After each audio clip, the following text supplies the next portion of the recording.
자, 동네 꼬마님이 찾아와 주셨습니다. 네, 바로 만나야겠죠. 바로 찾아가 볼게요. 안녕하십니까. 반갑습니다. 아이고, 반갑습니다요, 돌비님. 항상 몸 건강히 잘 지내시길 바래요. 아이고, 돌비님만 안 때리시면 건강합니다요.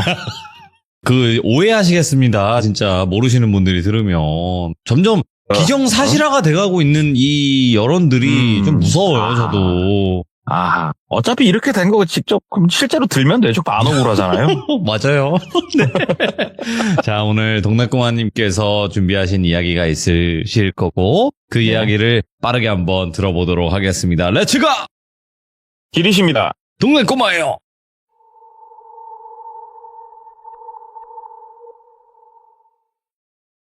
오늘 이야기 같은 경우에는 4년에서 5년 사이 정도 된 이야기고요. 지역을 얘기를 하려다가 조금 안 하는 게 낫겠다 이런 생각이 들어서 그냥 대전보다 밑에 지역입니다. 대전보다 밑에고 그 당시 나이가 30대 중반에 똘비라고 하는 남성이 있었고요. 똘비의 직업은 저랑 같은 신차 영업사원이었습니다. 자동차를 판 지는 한 4, 5년 정도 되는 영업사원이었고 나름 그래도 이 바닥에 잘 적응해가지고 차 잘 팔면서 처자식 먹여 살리면서 그렇게 그냥 살고 있는 흔하디 흔한 영업사원이었어요. 근데 똘비 같은 경우는 국산 브랜드 영업사원인데 매장마다 당직을 서는 방법은 다 달라요.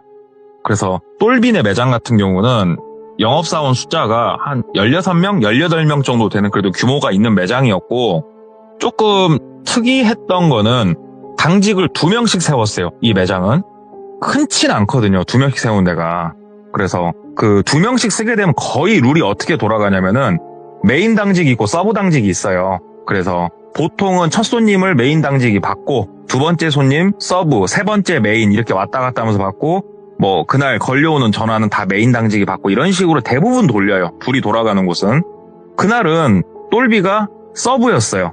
그리고 메인 당직은 그 여자 딜러분이 있었고 그래서 둘이서 오전에 손님도 안 오고 어차피 본인이 서브니까 전화 받을 일도 없어. 첫 번째 손님 오면 어차피 내 것도 아니야. 그래가지고 이제 그 여자 딜러랑 짝짝꿍 하고 딱밤 때리기도 하고 놀고 있었대요. 한참 놀고 있는데도 손님 올 기미도 안 보이고 아이고 오늘도 꽁 쳤다. 뭐하러 이렇게 둘이 쓰냐 막 한참 투덜투덜 하다가 둘이서 점심 먹고 1시 반쯤 딱 되면은 우리가 하루 중에 가장 노곤하니 졸린 시간이 되지 않냐고요? 이제 꾸벅꾸벅 졸리더래요. 그래서 저기 누구야? 나 졸린데 어차피 나 서브잖아. 손님 와봤자 내가 받는 것도 아닌데 나 차에 가서 좀 잘라니까 손님 오면은 전화해. 상담하면 나라도 이제 서 있어야 되니까 하고 차에 가서 쿨쿨 잤대요. 꿀잠을 착 자고 있는데 전화가 와서 이제 깬 거예요. 봤더니 메인 당직자한테 전화가 오더래요. 그래서 네 받으니까 과장님 잠깐 매장으로 좀 들어와 주세요. 그러더래요. 그래서 왜 뭔 일 있어? 그랬더니 나 찾아온 손님이 있다고. 그래서 그래? 하고 들어갔대요. 황급하게. 그랬더니 한 50대 중반? 60대 초반? 나이가 좀 있으신 여성분 한 분하고 30 초반? 20 후반? 조금 어려 보이는 여자 손님. 그러니까 여자 두 분이서 이렇게 왔더래요. 누구지? 하고 이제 들어가면서 머릿속을 이제 막 돌리는 거예요. 나를 찾아왔다고? 누구지? 막 이제 생각하면서 뚜벅뚜벅 다가서는데 이제 메인 당직자가 얘기를 하는 거예요. 이거 똘 과장님 전에 한번 상담하셨다고 찾으시는데요? 그러더래요. 그래서 이런 경우에는 이제 우리가 어떻게 해야 되냐. 물론 저도 이렇게 한 번 상담한 분 얼굴 기억 못해요. 시간 지나면. 하지만 내 머릿속에 기억은 없을지언정 얼굴은 환하게 웃죠. 마치 진짜 오래 기다렸던 벗이 찾아온 것처럼 웃으면서 일단 지르고 보는 거예요. 아이고 오셨어요. 딱 그러니까는 딱 그분이 맞다 맞아 그때 예전에 한번 상담했었잖아요. 그러더래요. 그래서 그러니까 저도 어렴풋이 기억이 나네. 워낙 아름다우신 분들이라 막 이러면서 이제 막 너스레를 떨면서 차 보여주고 상담실로 가서 상담을 해주는데 우리가 가격표를 보게 되면 어려워요. 이게 자동차에 관심이 없으신 분들은 용어 자체들이 너무 다 생소해요. 막 써있는 거 보면. 네. 너무 모르시더래요. 그래가지고 하나하나 설명을 다 해드렸대요. 너무 진짜 친절하게. 상담을 엄청 오래 다 하고 자 이쯤 관심 있고 이쯤 했으면 이제 나는 계약서를 꺼낼 타이밍이 됐구나 해가지고 그러면은 우리가 이렇게 고민을 해본 결과 요 세 번째 등급의 옵션 이렇게 넣어서 이렇게 공장에 일단 주문을 넣어놓으면 되겠네요. 차는 오래 안 걸리니까 지금 그럼 좀 넣어놓죠 하고 그냥 자연스럽게 계약서를 쓰려고 쫙 태블릿을 빼는데 아니요 글더래요. 예? 그러니까는 오늘은 상담만 하러 왔지 계약까지는 아니에요 막 글더래요. 그래서 예. 또 이제 사람이 이러면 엄청 또 확 세버려요 그냥. 그래갖고 이거 계약 넣으시는 건 너무 이렇게 심각하게 생각 안 하셔도 된다고. 이거 해약하면은 계약금 다 돌려드린다고. 이거 계약서 이거 사인 한번 하자고. 또 시간 내서 오실 거예요? 이거 온질에 넣고 가셔요. 막 이렇게 빡 꼬시고 있었어요. 근데 끝끝내 계약 안 넣고 나가더래요. 예. 거의 1시간 반을 입을 쉬질 않았대요. 손님이 가고 커피 한 잔 탁 뽑아가지고 막 이제 시빨조빨 찾으면서 막 얘기를 하고 있었어요. 이게 이제 뭐 사람이 그럴 수밖에 없어요. 영업사원도 사람이기 때문에. 이쯤 했으면 좀 넣어라 진짜 하면서 막 이렇게 넋두리를 하고 있으니까 옆에 이제 메인 당직자가 진짜 살 것 같던데 계약 안 넣는다 하면서 옆에서 같이 이제 말동무 해주고 근데 그분들이 가면서 그랬거든요. 우리가 차에 대해서 워낙 모른다. 워낙 모르니까 모르는 거 있으면 시시때때로 좀 전화를 해도 되겠냐. 똘비하게 대답했죠. 언제든지 전화하시라고. 그리고 빨리 계약 넣자. 이런 식으로 얘기를 해놨는데 다음날 오후 한 3, 4시쯤 전화가 한번 오더래요. 이제 그 젊은 여성분한테. 이제 저장해놨으니까 아이고 선생님 하고 받으니까는 저 계약서 쓰기 전에 차를 한번 더 꼼꼼하게 제가 생각을 해보는데 혹시 그때 설명 주는데 제가 기억이 안 나서 요 용어는 뭘 뜻하는 거였죠? 이렇게 물어보더래요. 몇 개를 더. 예. 그래서 예 그거는 뭡니다. 설명해주니까 너무 감사합니다 하고 끊더래요. 그리고 나서 한 저녁 10시쯤 엄마한테 이제 전화가 오더래요. 엄마 번호는 없었대요. 똘비한테. 통화를 하면서 알았대요. 그때 왔던 그 여자분의 어머니시구나. 예 어머님 하고 받으니까는 딸하고 같이 지금 둘이 앉아가지고 이 가격표를 보는데 이거는 뭐냐고 또 그렇게 밤 10시에 물어보고 네. 이게 낮도 없고 밤도 없고 이렇게 물어본 게 한 일주일 가더래요. 그러면은 슬슬 이제 영업사원이 머릿속에서 판단의 순간이 와요. 이거 또라이구나. 이거 차단해야겠다. 이제 이런 순간이 딱 오는데 그쯤 생각을 하고 있으니까 전화가 이제 딱 와서 받았더니 오늘 혹시 매장에 계세요? 이렇게 묻더래요. 무릎을 탁 쳤죠. 옳았구나. 계약하러 오는구나. 아이고 오시라고. 언제 오실 거냐고. 내가 무조건 있는다고 그 시간에. 그랬더니 뭐 오후에 몇 시에 가겠다 해서 이제 기다리고 있었대요. 딱 손님이 오셨고 그 어머니하고 딸이 앉아가지고 최종적으로 본인들이 희망한 등급의 옵션에서 계약을 탁 넣었대요. 이제 이분들 가고 얼마나 속이 후련해요. 그래도 이제 계약도 넣고 이거 좋다 하고 3주 정도 이제 시간이 걸린다고 했잖아요. 근데 3주 정도 얼추 지났을 때 이제 돈 받을 시기가 됐고 그 여성분이 오셔서 전액 할부로 난 차를 이제 구매를 하겠다라고 말씀을 주셔가지고 신용조회 했더니 뭐 전혀 문제가 없더래요. 차가 나가는데. 그래서 이제 전액 할부로 차가 출고 승인이 났고 탁송차에 실려가지고 도착을 했어요. 보통은 도착을 하면은 썬팅샵에서 검수를 많이 대행을 해줘요. 그래서 썬팅샵에서 이제 검수 대행을 쭉 하면서 꼼꼼하게 확인을 해줬는데 차에는 이상이 없다. 그래서 오케이 그러면은 썬팅이랑 뭐랑은 내가 작업 지시를 문자로 넣어주겠다 하고 여자 고객한테 전화를 했어요. 왜 그때 전화를 했냐? 그 전에 3주의 시간 동안 이 여자 고객하고 썬팅 가지고 밀당을 미친 듯이 하고 있었거든요. 그러니까 여자 고객이 원래 사람이란 게 그래요. 차를 살 때 되면은 차에 관심이 없던 사람도 카페부터 유튜브까지 막 있잖아요. 그 돌비 튜브인가? 막 그런 거 보고 온단 말이에요. 예. 서비스는 뭐 이쯤은 해주라. 그러면은 자기가 계산기를 막 두들겨봐도 내 수당을 다 내뱉으라면 어쩌란 거냐. 30만 원만 당신이 그러면 돈을 보태라. 이거 밀당을 하고 있었어요. 근데 좀 과하게 요구는 하고 있었대요. 여성분이. 그런데 어찌됐건 여성분이 30만 원 돈을 지불을 하기로 했고 상당히 높은 등급의 썬팅을 하기로 한 상황이었는데 이러다 보니까 최종적으로 전화를 한 거예요. 차 잘 도착했고 뭐 이상 없습니다. 작업 들어가겠습니다. 차는 인도 받으시는 날 썬팅샵에서 30만 원 결제해 주시면 되는 거고요 하고 한 번 더 확인을 하고 예. 이제 전화를 끊었고 이제 우리가 썬팅하고 블랙박스 하고 뭐 이러는데 그냥 하루 다음 날이면은 다 나오거든요. 실제로는 뭐 썬팅 하는데 1시간이면 합니다. 실제로는. 어찌됐건 다음날 이제 만나기로 한 시간이 됐고 고객님이 요청사항이 하나가 더 있었어요. 등록은 하지 말 것. 그러니까 나무 번호판 아시죠? 임시 번호판. 임시 번호판 상태로 타다가 임판 기간을 꽉 채우고 나는 번호판을 달겠다라고 요청을 하셔가지고 등록은 하지 않고 네. 임시 번호판 상태로 썬팅이랑 다 해서 인수증 일단 서명한 땡이에요. 고객이 왔어요. 엄마랑 같이. 차도 깨끗하게 어느 정도 약간 뭐 묻은 거 있으면 닦아놨고 그래서 탁 차 보여주고 차 한번 꼼꼼하게 보시라고. 그러니까는 딸이 차를 이렇게 막 보면서 돌더래요. 뺑뺑뺑뺑 돌면서 이렇게 보고 엄마가 옆에 와가지고 아이고 똘 과장님 미안해요. 우리 딸이 많이 꼼꼼하죠. 그러면서 이제 얘기를 좀 해주시더래요. 네. 아 어머님 아닙니다. 차 비싼 거 사는데 이렇게 꼼꼼하게 해야죠. 따님이 잘하시는 겁니다. 막 얘기를 하고 있었대요. 근데 딸이 갑자기 아이씨 들더래요. 갑자기 진짜 크게 쌍욕을 하더래요. 그래가지고 왜 그러세요? 하고 막 다가서니까 뒷범퍼 최상단 쪽에 사람 엄지손톱 절반만한 크기로 이렇게 쫙 그어져 있더래요. 본인도 이게 뭔가 싶더래요. 이게 뭐지? 그러니까는 그 여자가 젊은 여자죠. 막 얼굴이 시뻘개져가지고 뭐 잘 봤다며요 차. 이게 뭐예요 차 상태가. 이래놓고서 나한테 30만 원 내라 어쩌라. 그딴 개소리 하고 있었던 거야? 하면서 막 보는데 화를 엄청 내더래. 반말을 하면서.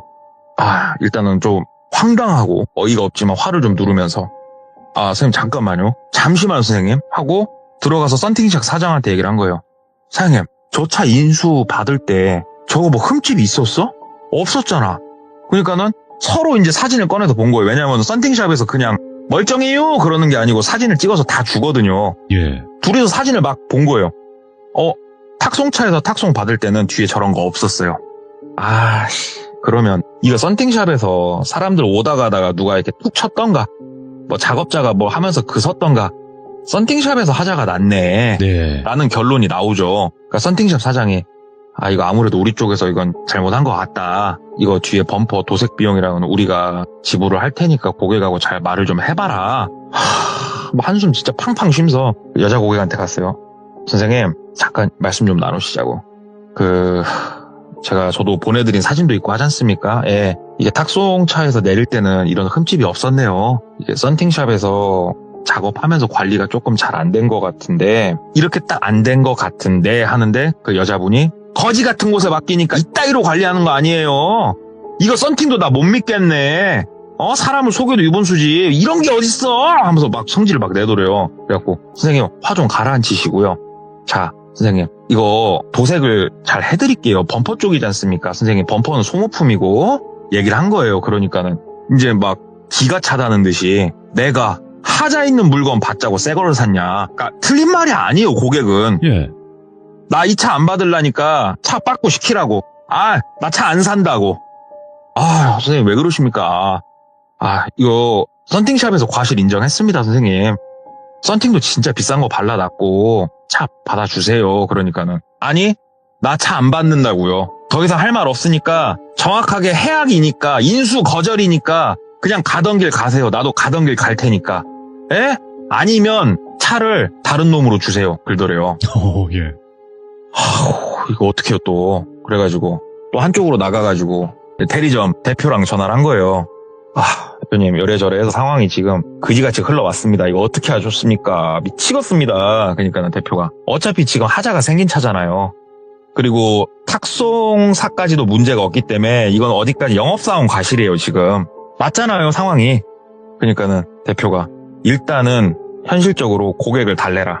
최대한 달래보고 안 되면 바꿔준다고 해라. 왜냐하면 대표도 좀 실적에 욕심 있는 양반이고 본사에서 쪼임을 많이 당하고 있는 상황이었기 때문에. 네.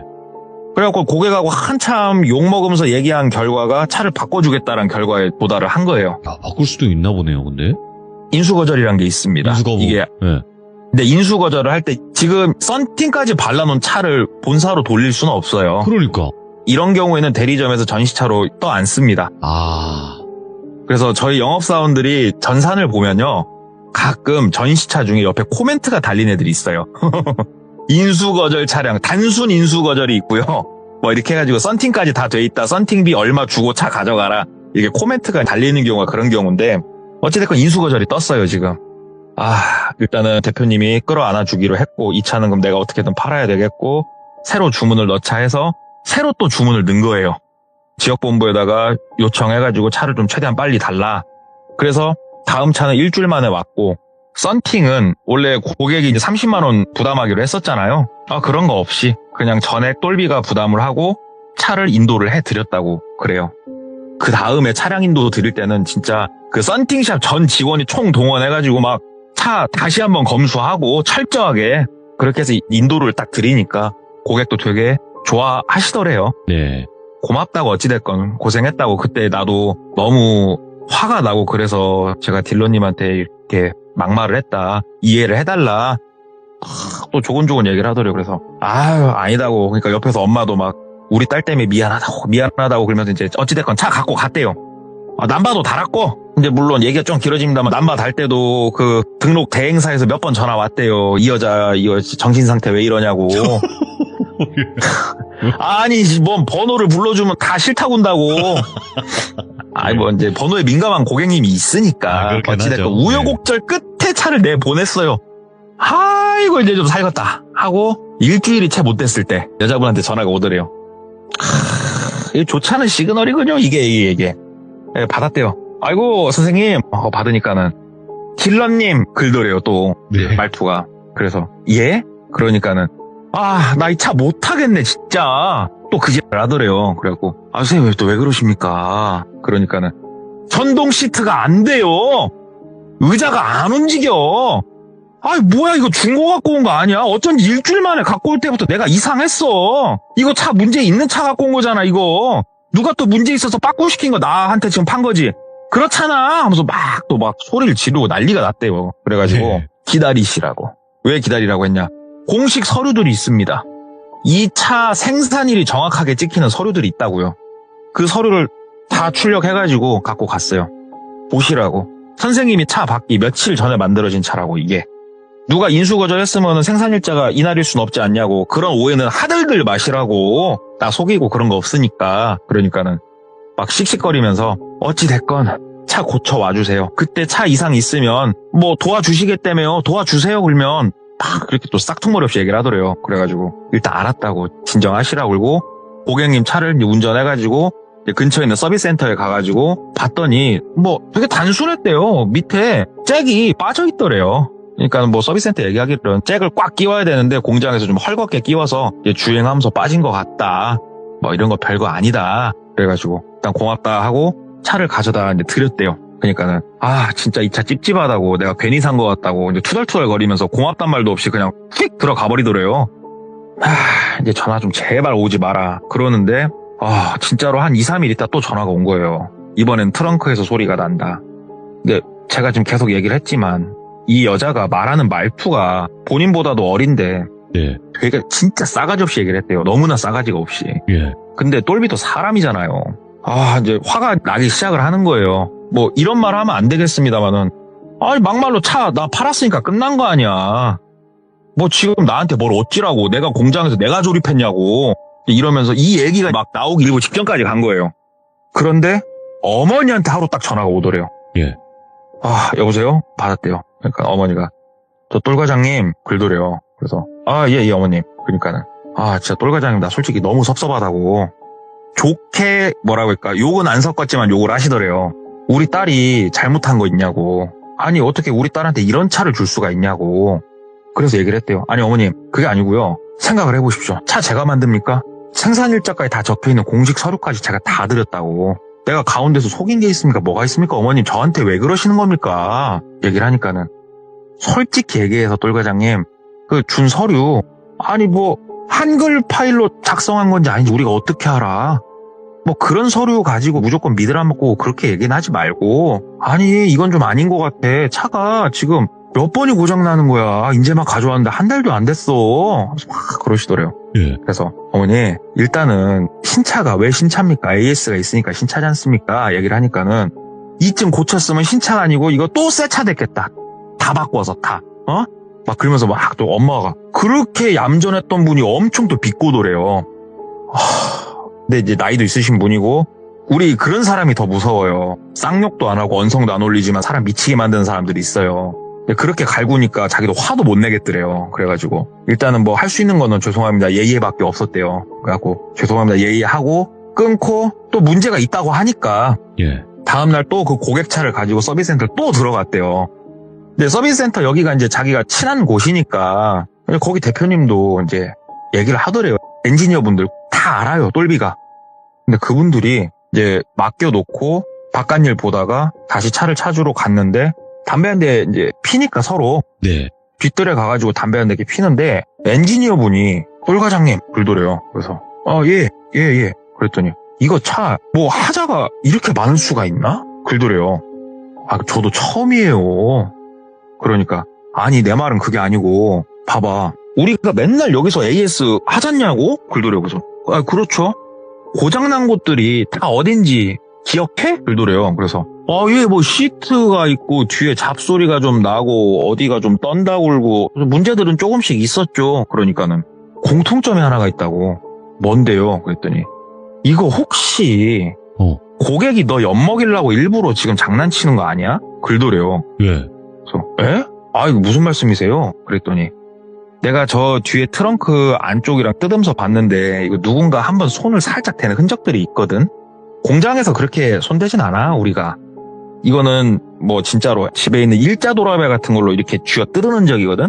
그 고객이 장난치고 있다는 생각이 난 조금 들거든. 이거는 이렇게 이런 부위들 진짜로 고장이 날 만한 부위들이 아니야. 이거는 누가 일부러 자동차에 대한 지식이 크게 없는 사람이 일부러 엿먹일 수 있는 그런 부분만 건드렸어. 뭔 말인지 알지?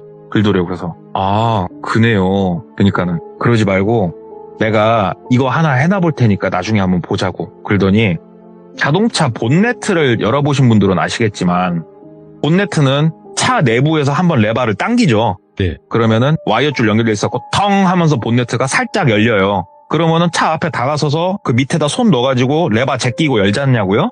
맞아요. 그 본네트 위에 보면은 이렇게 걸림새 같은 게 나와 있어요. 가운데. 거기에다가 실 하나를 이렇게 묶더래요. 그리고 차를 살짝 닫으면 쾅 닫힌 게 아니고 딸깍하고 1차로만 닫힌 상태 만들어 놓고 어떻게 밑에서 기어 들어가갖고 실을 하나 이렇게 저 밑으로 늘어뜨려갖고 묶더래요.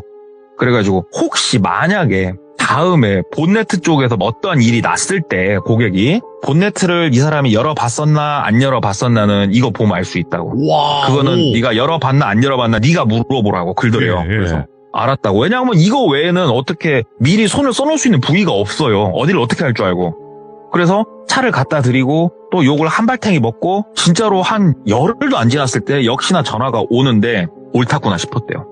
엔진룸에서 밥솥이 딸그락거리는 소리가 난다고. 누가 엔진룸에다가 뭐 살림을 차렸네 안 차렸네 또 막 엄청 뭐라고 하더래요. 근데 똘비는 그 순간에 짜증보다는 오오오 하는 생각이 들었대요.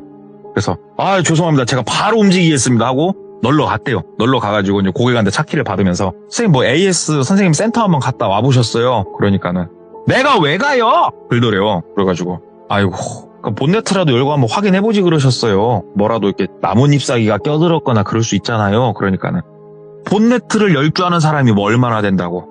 아니 내가 굳이 본네트까지 열 줄 알아야 돼요? 막 그러면서 또 엠병을 하더래요. 그래가지고 아 죄송합니다. 그럼 본네트는 열어보시지도 않고 아이고 저한테 맡기신 거네. 그러니까 아 또 내가 열어야 되냐고 하면서 아무튼 들어가더래요. 그래서 오케이 본네트 내가 한 번도 안 열었지 또 두고 보자.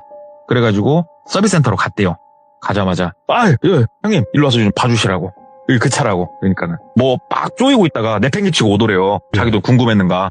그래서 위에서 이제 한 명이 손을 살짝 대주고 안에서 진짜 조심스럽게 레바 당겨서 살짝 퉁 열고 싹 확인해 보니까 줄이 끊어져 있는 거예요. 봤지? 그러더래요. 아 열었었네. 그러니까 이거 장난치는 거라니까 이거. 쫙 열었어요. 그랬더니 큰 것도 아니에요. 왜 그러냐면 자동차 지식 없는 사람이 엔진룸에서 뭘 만질 수 있겠어요. 그죠. 보니까는 엔진 커버 있죠. 엔진 커버를 한번 뺐다가 꽉 안 끼고 위에다만 얹어놓은 거예요 지금. 그러니까는 안에서 밥솥 굴러가는 소리가 나지. 근데 이게 엔진 커버 그 끼워보신 분들은 아시겠지만 야가 지 혼자 이렇게 빠지든 안 해요. 그냥 그렇죠. 멀쩡한 예. 애가. 그러니까 엔지니어 그 형님이 이거 고객이 너 데리고 장난치는데 언제까지 칠지 모르겠는데 적당선에서 그냥 연락처 차단하든가 그렇게 해라. 야 이거 답 없다. 그러더래요. 그래서 이제 똘비도 임마 이거 완전 또라이네 싶어가지고 일단은 갖다 줬대요. 갖다 주고 얘기를 했대요. 선생님, 이거 안에, 솔직히 엔진룸 여신 적 있어요, 없어요? 얘기를 했대요. 그러니까, 엔진룸을 내가 왜 열어요? 막 그렇게 얘기를 했대요. 근데 똘비가 얘기를 했대요. 엔진룸을 열잖아요, 선생님. 새 차는요, 처음 엔진룸 열 때, 열었었나 안 열었었나는 한 번은 알 수가 있다고. 거짓말을 한 거예요. 근데 서비스 센터 들어가 봤더니 엔진룸 한 번 열었던데요. 내가 그래서 드리는 말씀이에요. 연 적 없어요? 저한테 뭐 거짓말 한다던가 숨기는 거 없으세요? 얘기를 하니까는 막 얼굴이 시뻘개지면서 예. 사람을 뭘로 보고 그러는 거냐 막 그러면서 엄청 진짜로 쌩 난리를 치더래요, 거기서. 그래가지고 일단은 저한테 더 이상 연락은 하실 필요가 없을 것 같다고. 저는 영업사원으로서 가운데서 차량을 중개해서 차를 구매할 때 뭐 정보 같은 걸 드리는 사람이지 나 서비스 센터 직원 아니다고. 공장 생산 직원도 아니고 제 손은 떠난 거고 AS가 필요하시면 서비스 센터로 가서 직접 받으시면 되는 부분이다고. 뭐 몇 년에 몇만 킬로고 안내 한번 딱 해주면서 차키 딱 드리고 연락처는 차단하겠습니다. 편한 하루 되십시오. 하고 딱 돌아섰대요. 예. 아이고야 속이 다 후련하더래요. 저 미친 거한테 내가 드디어 해방이 됐다. 그리고 나서 정확하게 이틀 있다가 본사에서 연락이 왔죠. 그 대표를 통해서. 본사에다 클레임이 들어갔어요. 예. 이 여자가 본사 콜센터에다 전화를 해가지고 저기 어디 대리점 똘비라는 영업사원이 있는데 참 걔 호자식이다. 고객 속여가지고 하자 있는 차를 팔지를 않나. 문제 있는 거를 나한테 숨기지를 않나. 본인이 약속해가지고 차가 문제가 생겨서 고쳐달라고 했더니 나한테 도리어 쌍욕을 하고 갔다. 이렇게 클레임을 걸어버린 거예요. 본사에다가. 많이 억울했대요, 똘비는. 그래서 본사에다가 해명을 했대요. 이러한 사안이었다. 나는 이 고객의 연락처를 더 이상 받기 싫다. 저도 이거랑 똑같은 상황은 아닙니다만 비슷한 상황을 본 적이 있거든요. 실제로 제가 일하는 매장에서. 절대 본사는 영업사원의 말을 듣지 않습니다. 그냥 야 그래요 하고 지나가는 것도 아니고요. 고객한테 직접 전화해서 사과하고 보고서를 쓰라고 합니다. 사과해요 나한테 이런 것처럼. 무조건 보고서 쓰라고 합니다. 고객한테 싹싹 빌고. 이 대리점 대표는 영업사원을 보호해 줄 것 같죠. 그런 대표 없어요. 이 대리점에 페널티가 들어오면 안 되기 때문에 무조건 사과하라고 합니다. 대표도. 네. 어떡해요. 사과해야지. 전화를 했대요. 받으시더래요. 선생님, 본사에다가 혹시 항의 그런 거 하셨냐고. 그러니까는 할만하니까 한 거 아니냐고. 사람을 물로 봐도 유분수지. 당신은 내가 이 바닥에서 발도 못 붙이게 해줄 줄 알으라고 하면서 팍 또 쏘아 붙이더래요. 그래서 똘비 어떻게 하겠습니까? 죄송합니다. 그날 사실 제가 많이 힘든 일들이 좀 있었고 그 차도 그렇게 자꾸 말썽을 부리다 보니까 저도 좀 속상해서 그랬습니다. 죄송합니다. 제가 잘못했습니다. 빌었대요. 어쩔 수가 없었대요. 아니면 이 일을 그만둬야 돼요. 한 30분 정도 욕 쳐먹으면서 열심히 이제 빌고 일단 고객이 알았다고 끊었대요. 네. 그리고 보고서 작성을 하고 다 그렇게 해놓고서 한 2, 3일 정도 또 지났을 때 진짜 마음이 잘 안 추스려지더래요. 이런 일을 이렇게 겪는데 어머니한테 전화가 오더래요. 그래서 네 어머님 하고 받으니까는 우리 딸하고 또 여러 가지 일들이 있었죠. 그러더래요. 그래서 예 뭐 저도 억울하다면 억울한 거고 또 잘못했다면 잘못한 거고 그냥 그러고 있습니다. 그러니까는 우리 딸이 성격이 저렇게 괄괄해 보여도 참 여리디 여리네라고 너무 여려서 그걸 감추려고 저러는 거다고. 자 여기서 이 여성분의 외형을 잠깐 설명을 드리자면 키는 한 172 정도? 2, 3? 크네. 그러니까 우리 옛날에 그 UFC의 세미 슐트인가? 무슨 느낌인지 무슨 느낌인지 아시죠? 딱 머리 긴 그 세미 형님 이미지 생각하시면 될 것 같다고. 강인하네요. 외형이 매우 강인했대요. 예. 근데 이제 그분을 두고 그 여리디 여린 그러니까는 또 이해는 잘 안 됐지만서도 그러시냐고. 그러니까는 근데 차는 고장 나면 우리 딸 보고 내가 가라고 한다고 딱 그러더래요. 그래서 예 그러시냐고. 근데 어머니가 자기한테 뭐 하나를 더 묻더래요. 그때 우리 상담하고 처음에 인사하고 우리 그때 막 얘기 나눌 때 우리 똘 과장님 그때 결혼했다고 그랬던가? 그러더래요. 그래서 예, 저 결혼했죠. 아시지 않습니까? 얘기했지 않습니까? 그러니까는 그때 아기가 있었나? 없었나? 그러더래요. 그래서 잠깐 머릿속을 이제 쫙 돌렸대요. 왜 그랬냐? 똘비 같은 경우에 고객에 따라서 조금 얘기하는 경향이 있었어요. 그러니까 거짓말이에요. 거짓말을 하는 경향이 있었어요. 나이가 조금 홍기가 꽉 차거나 좀 넘으신 여성분이나 이렇게 누구랑 같이 오면은 예. 굳이 애기 안 하고 좀 그랬대요. 조금 건드는 부분이 있을 수도 있고 하기 때문에 최대한 약간 거짓말이죠. 그러니까 네. 기억을 막 더듬어 보니까 애기가 없었던 걸로 자기가 얘기한 걸로 기억이 나더래요. 그래서 저 뭐 결혼만 했지 애는 없죠. 예. 그러니까는 아이고 그러셔요. 아이고 내가 결혼한 유부남한테 이런 부탁을 하는 것도 조금 제가 좀 글고 막 글더래요. 그래서 예, 말씀 주세요. 무슨 부탁? 그랬더니 우리 딸이 이번에 또 논문을 하나 내잖아. 또 글더래요. 예. 그래서 예, 그 대학교에서 제가 몇 번 학교도 제가 가고 했었어요. 그러니까는 학교에서 뭐 시간 강사도 하고 이제 그랬다고 그러더라고요, 여자분이. 근데 이게 이제 논문 제출일도 빡빡하고 좀 그래가지고 말이야. 지금 밤늦게까지 혼자 실험실에서 이렇게 실험한다고 하는데, 아휴, 열이디 열이고 마음이 좀 겁도 많고 그런 애라서 많이 무서운가 자꾸 나보고 좀 와달라고 하는데 내가 지금 갈 수가 없잖아. 글더래요. 그래서 근데요? 그러니까는 그 우리 똘 과장님이 저녁에 가서 그 실험 끝날 때까지만 잠깐 옆에 좀 같이 있어주면 안 돼? 글더래요. 진짜 너무 어이가 없었대요. 그래가지고 몇 시에 끝나는데요? 그러니까는 그 뭐 실험실 일이라는 게 조금 오래 걸릴 때도 있고 하는데 가서 딸하고도 잘 풀고 서로 우리 똘 과장님도 마음 많이 다쳤잖아 하면서 막 얘기를 하더래요. 그래가지고 뭐 일단 알겠습니다 그랬대요. 알았다고 하고 와이프한테 전화해서 애기랑 먼저 밥 먹으라고. 애가 둘이 있었대요. 애기랑 먼저 밥 먹으라고. 나 좀 늦는다고. 그래갖고 이제 갔대요. 그 네. 대학교로 가가지고 저녁 8시쯤 도착을 했대요. 그 대학교에. 공대 뭐 돌비 찬양관이었고 네. 딱 거기 이제 차를 세우고 주변을 딱 둘러보니까는 그때가 이제 방학 시즌이었고 아시다시피 방학 시즌 대학교 밤 8시면은 사람이 없죠.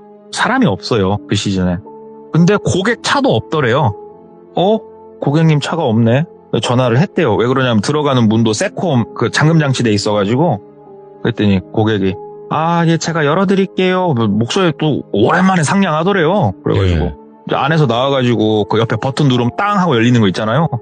안에서 땅 하고 열어줘갖고 이제 들어가서 2층이었대요. 2층 올라갔더니 우리 그 뭐 실험실 검정색 뭐 이렇게 큰 그 있잖아요. 책상 같은 거 우리 과학 실험실에서 보는 거 뭐 그런 거 놔져 있고 뭐 그냥 실험실이더래요. 그래서 옷도 실험 가운 입고 있고 이거 실험 가운 입고 계시니까는 진짜 우리 박사님 실감 나네요.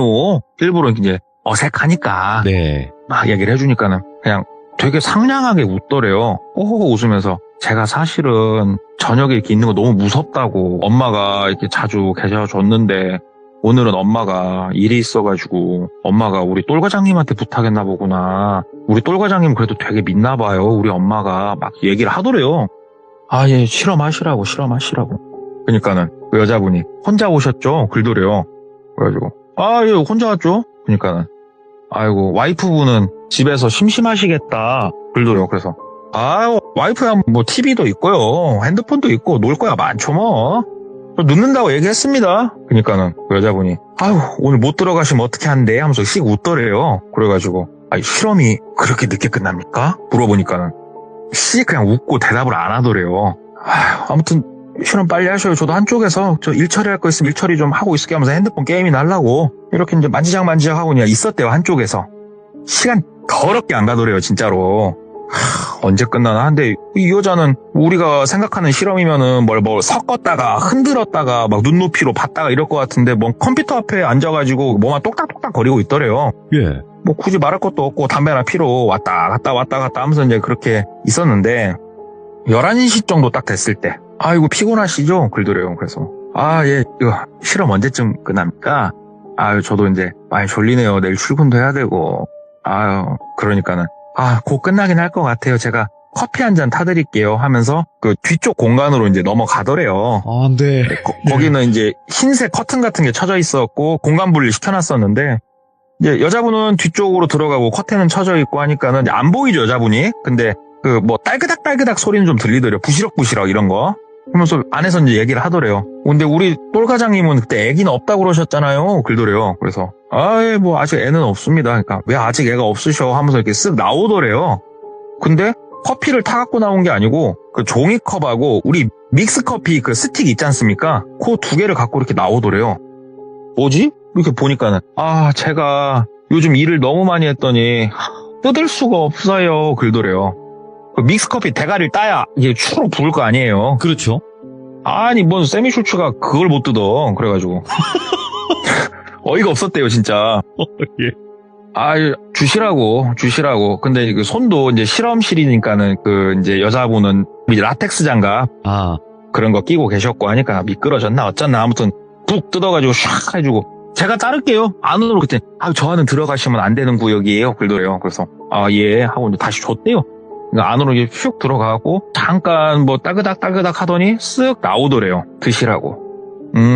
커피를 이제 딱 냄새를 샥 맡고 한 모금 되게 조금 후루룩 했대요. 그냥 후루룩 하고 아이고 좋네요 하고 이제 커피잔 내려놓고 이렇게 있는데 그 여자분도 이제 맞은편에 앉아가지고 잠깐 뭐 티타임 정도 여자분도 이제 커피 한 잔 마시면서 얘기를 하는데 뭐 이런저런 얘기를 하시더래요. 자기가 겁이 좀 많고 실은 남자들이 좀 무서운데 우리 똘 과장님은 자기가 많이 편하게 느껴진다. 내가 좀 방어적인 사람이라 말을 좀 세게 했고 막 이런 얘기를 하더래요. 그래서 열심히 얘기해라.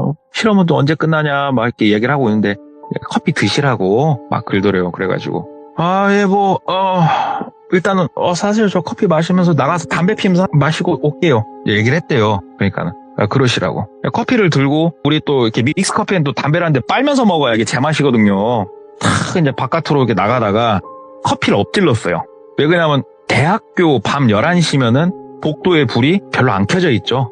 예. 별로 켜놓지도 않았었고 그래서 가다가 엎지르긴 했는데 그냥 뭐 믹스커피야 평상시에 별로 안 즐겨 했고 그래가지고 한쪽에다 버리고 그 오밤중에 화장실 봤더니 대걸레 있길래 그걸 한번 닦아놓고 바깥에서 담배는 피고 들어왔대요. 딱 들어와서 이제 앉아있으니까 한 40분 50분 지났나? 그 여자분이 똘 과장님 이제 거의 다 끝나가는데 뭐 안 졸리세요? 그러더래요. 그래가지고 괜찮습니다. 어서 마무리 지셔요. 그러니까는 똘 과장님 아까 커피 안 드셨어요? 그러더래요. 그리고 커피요? 예, 먹었다고 했대요, 그냥. 먹었죠. 그러니까는. 똘 과장님 일어나 보셔요. 그러더래요. 일어났대요. 왜 그러시냐고. 그랬더니, 이렇게 한 바퀴 돌아보셔요. 한 바퀴 이렇게 돌았대요. 왜요? 그러니까는. 아니에요. 커피 한 잔 더 드릴까요? 그러더래요. 이 여자가 왜 이러나. 참, 이러고 있는데. 아니다. 저 화장실 좀 다녀올게요. 그러더니 나가더래요. 근데 똘비가 느낌이 쎄했거든요. 언제부터 쎄했냐? 커피 먹었냐고 물어볼 때 이 여자 눈빛이 조금 이상했거든요. 마치 쟤는 왜 안 그러지라는 눈빛이었거든요. 그래가지고 그 커튼 방 있죠? 그 뒤에 공간 거기를 한번 화장실 갔으니까 이렇게 쓱 열고 이렇게 봤대요. 그랬더니 정수기가 있어야 될 거 아니에요. 그 안에 커피를 타줬으면은. 근데 물통 같은 거 우리 그 20리터짜리 각져가지고 약수통에서 물 떠가지고 이렇게 아래서 받아 먹을 수 있게 해놓은 그런 물통 같은 게 하나가 있고 한 50리터 정도 들어갈 수 있는 크기의 원통형으로 돼 있어가지고 이게 하얀색 플라스틱 재질로 된 이렇게 긴 원통 뭐 이렇게 물 들어있는 게 있고 그리고 그 옆에 시약병들이 몇 개 있고 그 시약병 위에 라벨들이 좀 붙어 있고 이제 그런 것들이 보이는데 MEOH 그게 아직도 이제 기억이 난대요. MEOH 그게 몇 개가 써져 있었대요. 그 큰 통에도 MEOH 몇 %가 써져 있었고 옆에 시약병에는 MEOH만 써져 있었고 이 뒷공간은 뭐 시약을 보관하는 곳이어서 그랬나 보구나 하고 이렇게 보고 있는데 뒤에서 문을 발칵 열고 여자분이 들어오시더래요. 죄송하다고 너무 궁금해서 한번 봤다고 그러니까는 그 여자분이 앉으세요 그러더래요. 그래가지고 죄송해요 화나셨어요. 그러니까는 앉으셔요. 아니 화 안 났어요. 커피 한 잔 더 드세요. 한 30-40분이면 끝날 것 같으니까 하면서 안으로 들어가서 뭐 본인의 의사는 묻지도 않고 커피를 타더래요. 그 커피 스틱도 못 단다는 사람이 잘 타고 있더래요. 근데 똘비가 뭔가 느낌이 너무 쎄했던 거예요. 똘비는 화학식 이런 거 몰라요. 커튼을 살짝 제끼고 어차피 난 안을 한번 본 사람이니까 살짝 제끼고 이렇게 딱 보는데 우리 B컷 되게 작은 사이즈 있잖아요. 거기에다가 MEOH 써져 있는 시약병의 물을 거기다가 뭔가 계량을 하고 있더래요. 안에서. 종이컵에 커피를 타는데 이래서 딸그닥 소리가 났구나 싶더래요. 이렇게 쓱 보고 황급하게 자기도 모르게 머리를 뒤로 뺐대요. 그리고 이제 스마트폰으로 검색을 시작을 한 거예요. 저게 뭔지. 이거 먹으면 좀 잘못되는 거네. 눈이 멀 수도 있고 신경계가 데미지를 입을 수도 있고 소량으로도 데미지를 입을 수 있는 그런 물질이었네. 아까 나는 입술에만 살짝 단 거여서 지금 내가 멀쩡한 거였구나. 근데 커피를 갖고 나오더래요. 드시라고. 솔직히 못 먹겠더래요. 그래서 커피 안 마신다고. 빨리 업무 보시라고. 나 지금 가야 된다고 이제 얘기를 하니까는 진짜 눈을 되게 개슴츠레하고 조금 변태 같고 또라이 같은 눈빛을 지면서 본인을 쳐다보면서 이거 마시고 일어나자고 그러더래요. 그래서 아유 저 커피 별로 안 좋아해요. 일단은 계셔요. 저 화장실 좀 갔다 올게요 하고 일어났대요. 그래서 그냥 나가버리려고 했대요. 이렇게 딱 나가는데 잠깐만요 돌 과장님 그러더래요. 예? 그러니까는 잠깐만 앉으시라고 앉았대요. 그러니까 그 여자분이 일어나더래요. 일어나더니 그 실험 가운을 입고 있었잖아요. 실험 가운을 이렇게 벗더래요. 그러니까 그 안에는 밖은 좀 쌀쌀했는데 그 반팔티를 입고 계시더래요. 근데 갑자기 이렇게 주변을 두리번 하더니 가위를 이렇게 짚더래요. 그러더니 자기 그 목 아래 이제 티셔츠 라운드가 있잖아요. 거기를 살짝 찢더니 손으로 막 북북 찢더래요. 그 안에 브레이지어가 보이더래요. 근데 똘비가 몇 달 전에 교육받았던 게 기억이 나는 거예요. 우리 영업사원들 상대로 본사에서 그 교육팀을 한 번씩 내려보내거든요. 직장 내 뭐 성희롱 방지 이런 교육 있지 않습니까? 그리고 이제 뉴스나 매체에서 접했던 기억들이 나는 거예요. 오, 나 이거 X 되는 거 아니야? 딱 생각이 드는 거예요. 뭐 하시는 거예요? 하고 손을 딱 잡았대요. 그랬더니 너 같은 개들은 다 이겨야 돼 막 그러면서 본인한테 쌍욕을 갑자기 막 하는데 이유를 모르겠더래요. 이 여자가 왜 이러는가. 근데 키가 172라고 했잖아요. 정말 힘이 좋더래요. 막 자기를 뿌리치더니 막 옷을 더 쥐어뜯고 막 이러고 있는데 뭔가 이 느낌 아시죠? 나 뭔가 나쁜 파렴치한으로 몰리는 수가 있겠구나 싶은 거예요. 여기서 제가 이 똘비라는 분의 그 순발력에 감탄을 했습니다. 여기서 만약에 본인이 어버버버 하고 아이고 왜 그러세요 그러고 있으면은 본인은 찰컹찰컹이에요. 이제 양손목에 주먹으로 냅다 아구창을 꽂아버렸대요. 그냥. 이게 왜 그런지 아십니까? 성자가 들어간 범행보다 그냥 단순 폭행으로 가는 게 사람이 데미지를 안 입어요. 격투를 그냥 바로 해버리는구나. 그러니까는 내가 만약에 이 여자를 잘못되게 막 이렇게 음흉하게 뭔가를 하는 것처럼 내가 몰려버리면은 내가 실제로 했던 안 했던 그쪽으로 몰려가지고 처벌 수위가 상당히 세요. 근데 단순히 폭행이면은 그 정도는 아니거든요. 그래가지고 아가창을 꽂아버렸대요. 온 힘을 다해서 쳤고 여자는 여자잖아요. 기절을 한 것 같더래요. UFC에서 보던 거를 눈앞에서 봤대요. 본인이 사람 기절한 거를. 일자로 똑 떨어지더래요. 뒤로. 두렵더래요. 그래가지고 황급하게 경찰에다가 전화를 이제 본인이 먼저 신고를 하려고 막 하는데 손이 떨려가지고 이걸 어떻게 해야 되나 머리가 좀 하얘졌대요. 그 순간. 덜덜덜 떨고 있는데 우웅 하고 진동 소리가 들려서 주위를 봤더니 여자 핸드폰이 울리고 있더래요. 봤더니 여자 엄마더래요. 받았대요, 본인이. 어머님, 저 똘과장입니다. 저 떨리는 목소리 얘기를 이제 했죠. 따님이 지금 기절을 했다. 내가 기절시켰다. 내가 때렸다. 때린 이유는 갑자기 본인 옷을 찢고 막 그쪽으로 나를 몰려고 지금 해서 나는 어쩔 수가 없었다. 지금 나는 경찰에 내 스스로 신고를 할 거고 내 무죄를 나는 입증을 받아야겠다. 이제 그렇게 통화를 하니까 그 어머니가 아이고 똘과장님 막 그러더래요. 그러면서 그 경찰에 신고하지 마시라고. 내 딸이지만 그거 약간 정신 이상 있는 애다. 그러시냐고. 그래도 이 부분은 제가 나중에 어떻게 될지 모르는 거이기에 잠깐만요 어머님 제가 제 핸드폰으로 바로 전화할게요. 그리고 본인 핸드폰으로 바로 전화를 했대요. 왜? 통화 녹취를 남겨야 되니까. 전화를 해가지고 얘기하니까 내 딸 이상한 거 맞고 똘과장 안 그런 거 알고 있고 내가 지금 바로 글로 갈 테니까 잠깐만 기다려줘라. 그래가지고 알았다. 근데 나 이 공간에 못 있겠다. 일단은 알았다. 나 바깥에 나가 있으려니까 오셔라. 그리고 이렇게 보는데 그 여자분이 정신이 이제 슬슬 돌아오더래요. 주섬주섬 일어서는데 무서웠대요.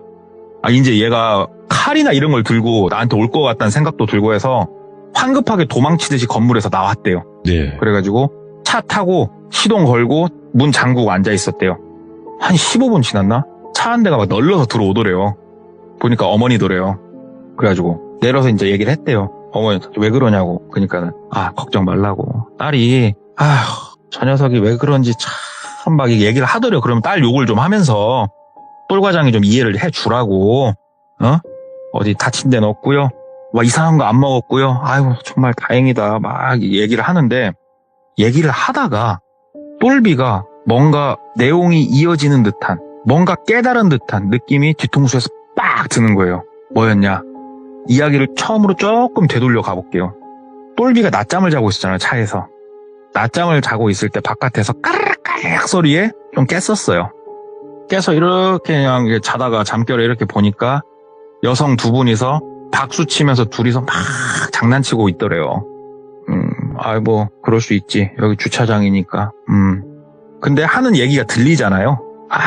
엄마 이번에도 우리 스트레스 한번 제대로 풀자 이런 식으로 둘이 얘기를 하고 있더래요. 엄마도 이번에는 더 재밌게 해보자는 식으로 막 얘기를 하고 있고. 근데 생각을 해보니까 그 두 명의 여자가 지금 이 엄마하고 딸인 것 같아요가 아니고 맞더래요. 그러면 애초에 이 엄마도 똑같은 여자거든요. 근데 지금 와서는 본인은 멀쩡한 척, 딸은 뭐 정신 이상 있는 척 저러면서 얘기를 하고 있는 거예요, 본인한테. 뭔가 느낌이 이건 좀 아니다 싶은 느낌이 들더래요. 그래서 근데 어머님, 따님은 근데 저한테 왜 그런 분노를 보였습니까? 얘기를 하니까는 우리 딸이 그러더라고. 똘과장님 애가 둘이라며. 뭐라고요? 똘과장 애가 둘이잖아. 그걸 어떻게 하셨어요? 아이고 우리 딸이 알더라고. 진짜 애 둘 맞아? 예 맞죠. 근데 그걸 어떻게 하셨냐고요? 그러니까는 나도 몰라. 우리 딸이 알지. 그러더래요. 그래서 일단 어머니 저는 좀 가볼게요. 일단 알겠습니다. 뭐 제가 좀 신고는 안 할 테니까 저는 가보고 어머니하고 통화하고 이런 녹취록은 저한테 다 있으니까 일단 전 이 자리를 좀 뜨겠습니다. 그러니까는 어머니가 잠깐만 똘과장 하면서 본인을 막 잡더래요. 좀 뭐야, 예. 누군가를 기다리는 것처럼. 그래가지고 똘비가 느낌이 너무 안 좋더래요. 이 사람들 뭔가 이상하더래요 오늘. 그래가지고 손을 좀 뿌리치고 황급하게 본인 차를 타고 악셀을 막 때리 밟아갖고 이제 그 대학교를 벗어난 거예요. 막 벗어나는데 이게 그냥 똘비의 뭐라고 해야 될까 착각일 가능성이 훨씬 커요. 예. 훨씬 큰데 이제 대학교마다 정문이 있지 않습니까? 정문이 있고 정문을 나가면 이제 그 대학로가 작게 좀 있는데 방학 시즌이고 이때 시간이 이제 밤 많이 늦었잖아요. 차가 보통은 거의 안 다니는 시간이긴 해요. 그때가. 근데 본인이 황급하게 이제 여기를 벗어나고 있는데 황급하게 들어오고 있는 승합차를 한 대 봤거든요. 그때 느낌이 너무 무서웠대요. 혹시 기다리고 있던 게 저 차였나 싶은 거예요. 그래갖고 황급하게 돌아와서 집 와가지고 막 집 문 다 잠그고 앉아있는데 애기랑 애기 엄마는 자고 있고 예. 좀 무서웠대요. 애가 둘인 걸 알면 우리 집도 안다는 소린데 도대체 나한테 왜 그런 것인가? 도대체 뭐 때문에 그런 것인가? 그리고 다음날 전화를 해봤는데 두 분 다 전화를 안 받더래요. 그러니까는 전화를 돌려버리더래요. 이렇게 일단 이런 일단락을 해야겠다. 이 사람들 더 이상 나한테 먼 짓을 안 하겠지. 그러면서 혹시나 해서 그 이제 매장에 아시는 분 통해가지고 이제 경찰분한테 신고를 한 건 아니고 경찰분한테 어떻게 보면 제보를 한 거죠. 내가 이런저런 일이 있어서 어찌됐건 이렇게 흘러왔는데 혹시나 저쪽에서 조금 음흉한 사건으로 신고를 하면은 안 되기에 내가 먼저 얘기를 한다. 이렇게까지 말해놓고 며칠이 더 지났는데도 뭐 아무 그런 게 없었어요. 만약에 그쪽에서 신고를 했으면 경찰에서 바로 불렀겠죠. 아무것도 없었고. 이제 그렇게 시간이 한 보름 정도 흘렀어요. 매장 사람들하고 이제 얘기를 계속 했죠. 이거에 관련된 얘기를 담배 피면서 막 얘기를 하다가 이 여자분이 새 차를 사면서 중고차를 날리면서 새 차를 샀단 말이에요. 중고차가 만들어진 지 한 2년 반 정도밖에 안 되는 그래도 따끈따끈한 차였단 말이에요. 상태도 괜찮았고. 그래서 이 차를 똘비가 팔아줬어요. 똘비가 팔아주면서 이제 동료들하고 얘기를 하고 있다가 생각이 난 건데 뒷유리창에 예를 들어서 뭐 돌비라는 필름을 바르면은 뒷유리창에 돌비 이렇게 스티커 붙여주는 경우가 많거든요. 뭐 루마 버텍스는 버텍스, 브이쿨이면 브이쿨 이렇게 붙여주잖아요. 생각해보니까 뒤에 붙었던 브랜드가 흔치 않은 브랜드였어요. 그러니까는 솔직히 말씀을 드리자면 영업사원들이 고객 눈탱이 칠 때 쓰는 브랜드였어요. 그것도 조금 된 예전 거. 근데 이 브랜드 작업하는 곳이 이쪽 지역 바닥에서 두 군데밖에 없어요. 그건 알아요. 본인도 이제 아니까 이쪽 바닥에 있으니까. 그 생각이 딱 든 거예요. 그래가지고 그중에 좀 크게 영업사원들이 많이 이용하는 썬팅샵에 가가지고 어차피 사장님하고 모르는 사이도 아니었고 네. 안녕하세요 하면서 얘기를 주섬주섬 하면서 차 남바랑 본인이 다 알잖아요. 중고차를 본인이 날렸으니까. 이거 차 처음에 판 영업사원 어디 대리점이냐고. 그러니까 이제 그분은 장부가 있잖아요. 남바는 없어도 차대 번호랑 거기서 처음에 보증서를 발행해주기 때문에 그게 있어요. 그렇게 해가지고 어디 대리점에서 판 건지를 알아냈죠. 그래서 그 대리점에 연락을 해봤더니 그걸 판 영업사원은 그만뒀더라고요. 근데 그 그만둔 영업사원 연락처를 물어봐서 전화를 해봤더니 이 영업사원은 본인만큼은 아니지만 진짜로 사람을 반 미치게끔 갈구는 수준까지는 한번 갔더라고요. 그리고 나서 똘비가 본인 스스로가 느꼈고 내린 결론이 있습니다. 스트레스를 영업사원한테 주기적으로 푸는 여자구나. 처음부터 차 뒤에 그 기스도 여자가 냈구나. 엄마가 일부러 옆에서 내 시선을 끌고 어쩐지 차 받으러 왔는데 차를 보는 게 아니고 천장을 보더라니. CCTV 위치가 어딘지부터 보고 CCTV에 본인이 안 찍히는 쪽에 가서 여자가 자기가 끄섰구나. 그래놓고 성질내면서 나를 불렀구나. 엄마는 나를 붙잡고 있었고 모든 게 맞아떨어지더래요. 결국은 본인을 스트레스 푸는 용도로 썼었는데 나중에 왜 본인을 그 실험실에 불러가지고 그 장난을 쳤는지. 네. 근데 주변 사람들하고 이제 조언을 좀 구해봤더니 이거를 뭔 개량을 하고 있었다고 했잖아요. 죽일 생각은 없었다 이겁니다. 아. 병신을 만들려고 했을 뿐이지. 그게 그래. 그리고 주변 사람들이 이 얘기를 들으면서 사람들이 캐치했던 거. 왜 너한테 커피 스틱을 따달라고 했을까? 커피 스틱엔 누구 지문밖에 없죠? 똘비 지문밖에 없어요. 똘비가 예. 다 먹은 거예요, 이거는. 자기가 먹은 거니까. 예. 모든 게 맞아떨어지더래요. 모든 게. 이렇게 시나리오를 맞춰보니까. 그래가지고 우리 영업사원들 별명이 욕바지거든요. 예. 그러니까 제가 생각해봐도 욕바지 같아요. 그냥 네네. 차가 하자가 나도 나 때문에 그런 것이고 할부가 안 나와도 내가 그래서 그런 것이고 중고차 가격이 안 나오면은 본인 차가 쓰레기란 생각은 안 하고 내가 못 알아본 거고 아무튼 우린 욕바지인데요. 욕바지 중에 최고의 욕바지를 하나 본 것 같아가지고 이야기 들고 와봤습니다. 야, 근데 이렇게 의도적으로 하는 사람들이 정말로 많이 늘었고 요즘에는 다 네. 제가 이런 말씀 드려도 되는지 모르겠지만 방송 쪽으로 흘러오는 것 같아요. 유튜브나. 아, 그러니까 거기가 제일 유명하잖아요. 예, 여기는 이제 최고로 유명한 곳이고 이제 오프라인에서 그런다는 것 자체가 놀랍기도 하네요. 근데 저는요, 돌비님, 이제 이렇게까지 이상한 사람들 말고 이 영업이라는 현업을 하면서 느끼고 있는 것 중에 하나가 뭐냐면요. 정말 진상 많아요. 막무가내고. 예, 예. 근데 이 사람들을 언제 보면서 제가 진짜로 조금 소름이 돋냐면 개인적인 회사 내에서 생활을 보는 경우가 있어요, 제가. 서류를 받으러 간다던가 차량을 인도한다던가 하면서 다른 사람들한테는 천사야. 근데 차를 살 땐 서비스란 게 끼지 않습니까? 그때 이 사람 눈빛 변하는 걸 저는 보거든요. 뭔가 돈 앞에 서 있을 때 사람의 모습을. 그런 거 보면은 아, 바깥에서 천사같이 보이는 사람들 주변에 많으시죠? 우리 귀종님들 주변에 직장 동료분들 천사 같은 분들 그분들이 그게 아니라니까. 그런 걸 워낙 많이 보니까 이 이야기가 더 와닿더라고요, 저는 누구보다 더 공감을 할 수밖에 없는 이야기였고요. 아, 그렇죠. 네, 왜냐면 돌비님은 워낙 많이 보시고. 저 같은 경우는 사람의 이중성을 매일 봐요. 매일매일 봐요. 매일매일.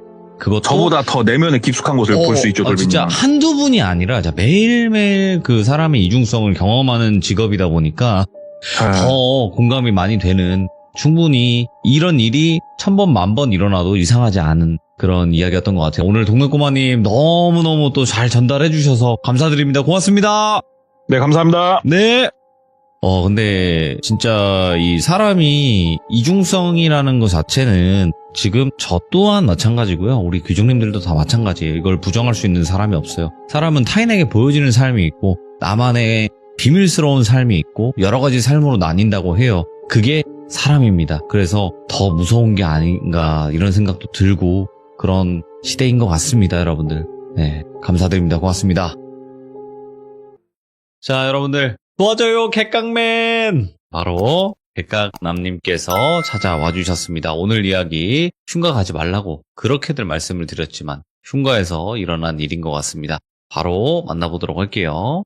여보세요. 도와줘요, 객강맨! 도와드릴게요. 반갑습니다. 안녕하세요. 오늘 또 이렇게 늦은 밤에 찾아와 주셔서 다시 한번 감사드립니다. 아닙니다. 네. 자, 일단은 오늘 해주실 이야기가 흉가에 관련 이야기인 것 같아요. 이거는 제가 이제 사연 제보했을 때부터 말을 할까 좀 아픈 사연이라서 네네, 무겁죠. 예, 좀 안 좋게 결말이 난 사연이라서 제 어허. 친구가 그래서 말을 할까 말까 하다가 본보기가 되라고 흉가 가시는 분들 많잖아요. 체험하신다고. 그렇죠. 네. 가지 마시라고 아니면 좀 안전하게 가시라고 아, 근데 그걸 어떻게 네, 안전하게 제보를 하게 알아요, 됐어요. 일반인들이. 그냥 이제 겉에서만 보면 되죠. 아. 아니 그냥 이렇게 그나마. 들어갔다가 그냥 이렇게 뭐 한 몇 초 둘러보다가 나오고 아니면 예의를 갖춰서 가든가 남의 그렇죠. 집에 일단은 가는 거잖아요. 그럼요. 영가분들이 사시는 곳인데 그러면 일단은 네. 너무나 특정될 수 있는 부분은 아니니까 큰 지역 어디쯤에 있었던 흉가인가요? 경남 지역이에요. 네. 뭐 지역은 말해도 될 것 같아요. 제가 이제 그때 어릴 때 살았던 곳이 부산이거든요. 아, 부산. 네. 네네네. 그쪽에 저는 몰랐는데 이제 거기 뭐 흉가가 있었다 하더라고요. 네. 그래가지고 거기서 있었던 일이에요. 저랑 이제 똘비가 겪은 건 아니고 저 친구가 겪었는데 거기 갔다가 세상을 떠났어요, 걔가. 아, 알겠습니다. 그럼 도대체 어떤 이야기일지는 같이 들어보도록 하겠습니다. 렛츠가 길이십니다. 객강남이에요.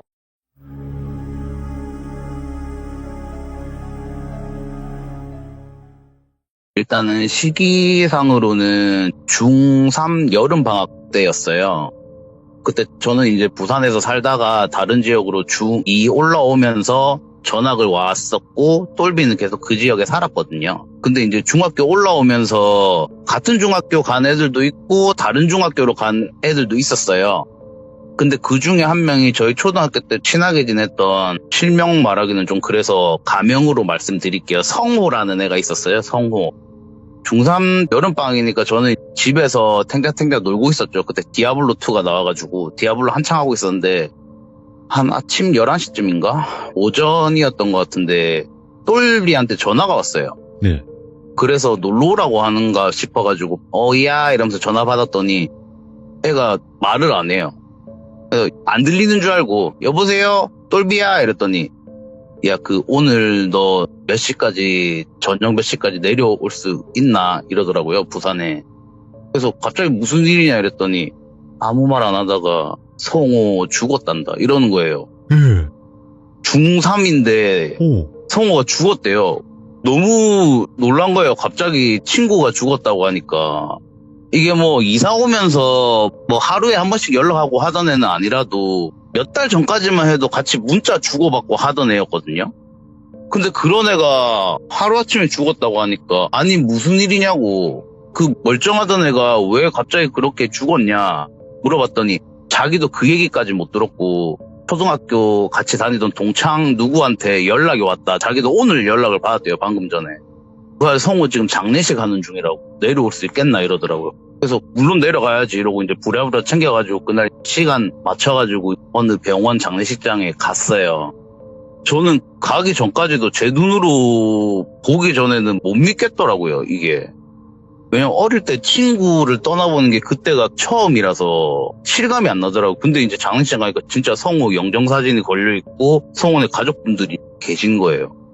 그래가지고 이게 실감이 나더라고요, 그때서야. 그래서 똘비랑 다른 애들이랑 같이 가가지고 분상 드리고 부모님한테 인사 드리고 저희끼리 모여가지고 아니 이게 대체 무슨 일이냐고. 되게 건강했던 애거든요, 애가. 운동도 되게 좋아하고 성격도 되게 좋았던 애인데 아 이게 무슨 일이냐 물어봤는데 아무도 모르겠대요.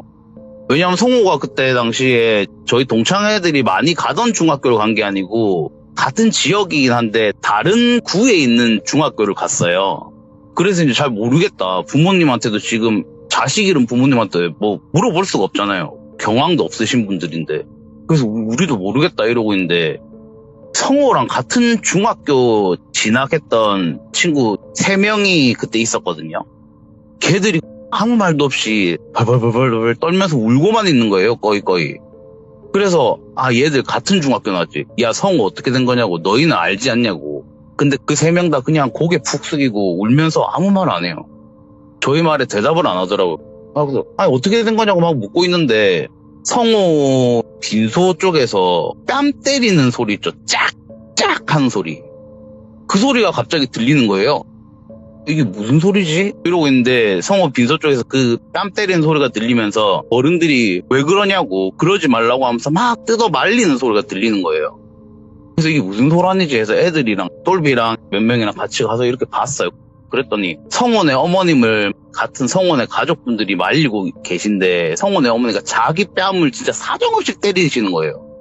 그래서 이게 무슨 일이지 이러고 성원의 어머니가 자식 잡아먹은 엄마가, 부모가 살아봤자 뭐 하겠냐면서 나 같은 죽어야 된다면서 자기 뺨 막 때리는 거예요. 하고 와, 정말 어린 자식을 떠나보냈으니까 가슴이 얼마나 아프시겠냐, 되게 먹먹하더라고요. 그래서 그 말리는 거 보고 다시 돌아와가지고, 아니 근데 저렇게 자기 뺨을 때리고 자식이 죽은 게 부모님 탓은 아니잖아요. 슬픈 일이지 그냥. 근데 왜 저렇게까지 하실까 해서 제가 물어봤어요. 그 3명한테, 울고 있는 그 3명한테 무슨 일이냐고 말하라고, 알고 있는 거 있으면 말해라 이랬더니 겨우 설득을 해가지고 입을 열게 했더니 한다는 말이, 한 2-3주 전쯤에 얘들도 방학이잖아요. 그러니까 성호랑 같은 학교를 진학했으니까 이 4명이 계속 친하게 지냈나 봐요. 그래서 저희 그때 디아블로2가 나왔다고 했잖아요.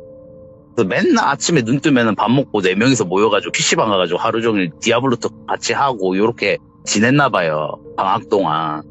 그렇게 그 사건이 있었던 날도 하루 종일 PC방에서 게임 4명이서 같이 즐기고 한 5시, 6시쯤에 집에 가려고 나와가지고 하고 있는데 성호가 게임이 재밌긴 재밌지만은 반복되는 거 지루하다 이러면서 뭐 할 거 없나 이런 식으로 얘기를 하더래요. 그래서 뭐 할 게 뭐 있냐고, 뭐 요번 주말에 공이나 차러 갈래, 오랜만에 애들 모아서. 그러니까 공 차는 것도 지겹다고 이러면서 막 가다가 이러더니 야 우리 학교 옆에 있는 폐가 한번 가볼래? 이러더래요. 비 보러 가자고, 여름이니까. 그리고 해도 떠 있잖아요. 여름이니까 5시, 6시라도 해가 길잖아요. 여름에는 8시까지 떠 있고 하니까 날도 밝고 별로 무섭지도 않을 거고 4명이서 가면은. 그리고 성호는 애가 좀 겁이 없었어요. 제 기억상으로는. 그래서 야 가보자 이러면서 분위기 조성을 하니까 그 3명 중에 몇 명은 가자 이러고 한 명이 반대를 했대요. 어른들이 그런데 가는 거 아니라고, 귀신 봐서 뭐 할 거냐고. 근데 또 부추김에 억지로 간 거죠. 4명이서 떠벅떠벅 걸어서 간 거예요. 그 폐가를 보러. 그래서 이제 그 폐가 입구에 도착을 했는데 그 폐가가 그냥 한가한 공터에 덩그러니 있는 2층짜리 주택이라고 하죠. 개인주택. 그런 건물이래요. 그래가지고 거기 가가지고 야 들어가 보자 이러면서 성호가 앞장서가지고 1층 문을 여는데 안 열리더래요. 안 열리네. 근데 뭐 유리창을 깨고 들어갈 수도 있지만은 남의 건물이잖아요. 어리지만은 그런 법 이런 거에 대한 개념은 있으니까 야 2층은 열려있나? 이래 2층에 4명이서 올라와가지고 탁 열어봤더니 문이 탁 열리더래요. 그래서 들어가 보자고 쓱 들어갔는데 상상했던 것보다는 뭐 아무것도 없더래요. 일반 가정집이니까 뭐 사람들이 썼던 뭐 가구 이런 거는 몇 개 있고 먼지 막 쌓여있고 2층은 또 평수가 얼마 안 돼가지고 볼 것도 없더래요. 야 볼 것도 없다 이러고 탁 내려갔는데 1층이 넓은데 성호가 그러더래요. 1층 들어가 보고 싶은데 왜 문이 잠겨있지? 이러면서 내려와가지고 얘가 아쉬운 마음에 한 번 더 탁 열어봤는데 문이 쓱 열리더래요. 분명히 잠겨있었는데 우리가 잘못했나? 당기면서 여는 건데 밀어서 안 열렸던 건가? 안 잠겨있었는데 애초에? 야 잘됐다고 들어가 보자고. 그러고 성호가 앞장서서 들어간 거예요. 근데 2층에서 별게 없었잖아요. 그래서 별로 무섭지도 않더래요. 2층 한번 보고 오니까. 그래서 1층에 문이 열리니까 성호 따라서 들어갔는데 2층보다는 평수가 넓으니까 볼 것도 많더래요. 뭐 방도 여러 개 있고. 그래서 이것저것 보면서 야 귀신 안 나오나 막 이러고 있는데 안 따라간다고 하는 한 명이 얘는 아직까지 쫄아 있었던 거예요. 그러니까 보긴 보는데 야 뭐 만지고 이런 거 하지 말라고. 그런 거 하면은 해코지 당하더래. 근데 야 그런 게 어딨냐면서 뿔뿔이 흩어져가지고 1층 막 탐험하고 있는데 성호가 한쪽 구석에서 야 일로 와봐 이러면서 부르더래요. 그러니까 이제 애들이 3명이서 성호가 부르는 쪽으로 쫄쫄쫄 갔더니 웬 방문 앞에 딱 서 있더래요. 성호가. 그러면서 손 가리키면서 야 이거 보라고 이러는데 방문에 부적이 몇 장이 다다다다다닥 붙어 있더래요. 그리고 한다는 말이 야 여기 방 들어가 보자고. 근데 그 3명은 이게 부적이 붙어 있으니까 무섭잖아요.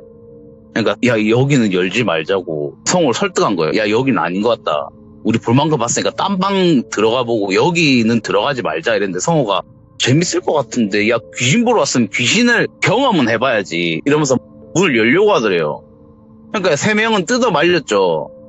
그러니까 성호가, 이러면서 포기하는 척 하면서 부적 다 떼버리고 방문을 열고 들어간 거예요. 이미 뭐 벌어진 일이니까 어쩌겠어요. 그래서 따라 들어갔는데 뭐 그냥 별거 없더래요. 방 안에. 야, 아무것도 없네. 성호가 그러고 있는데, 얘들도 부적된 거는 좀 꺼림칙하지만은 방 안에 아무것도 없으니까 일단은 안심을 했대요, 3명이. 그래서 또 나머지 방도 이렇게 조심스럽게 열어보고 이러고 있는데, 어느샌가 정신을 차리고 보니까 옆에 같이 있었던 성호가 없더래요. 그래서 얘가 어디 갔지? 하고 있는데 부적 붙여져 있던 방 쪽 그쪽에서 쿵쿵쿵 이런 소리가 들리더래요. 그래서 이게 무슨 소리지?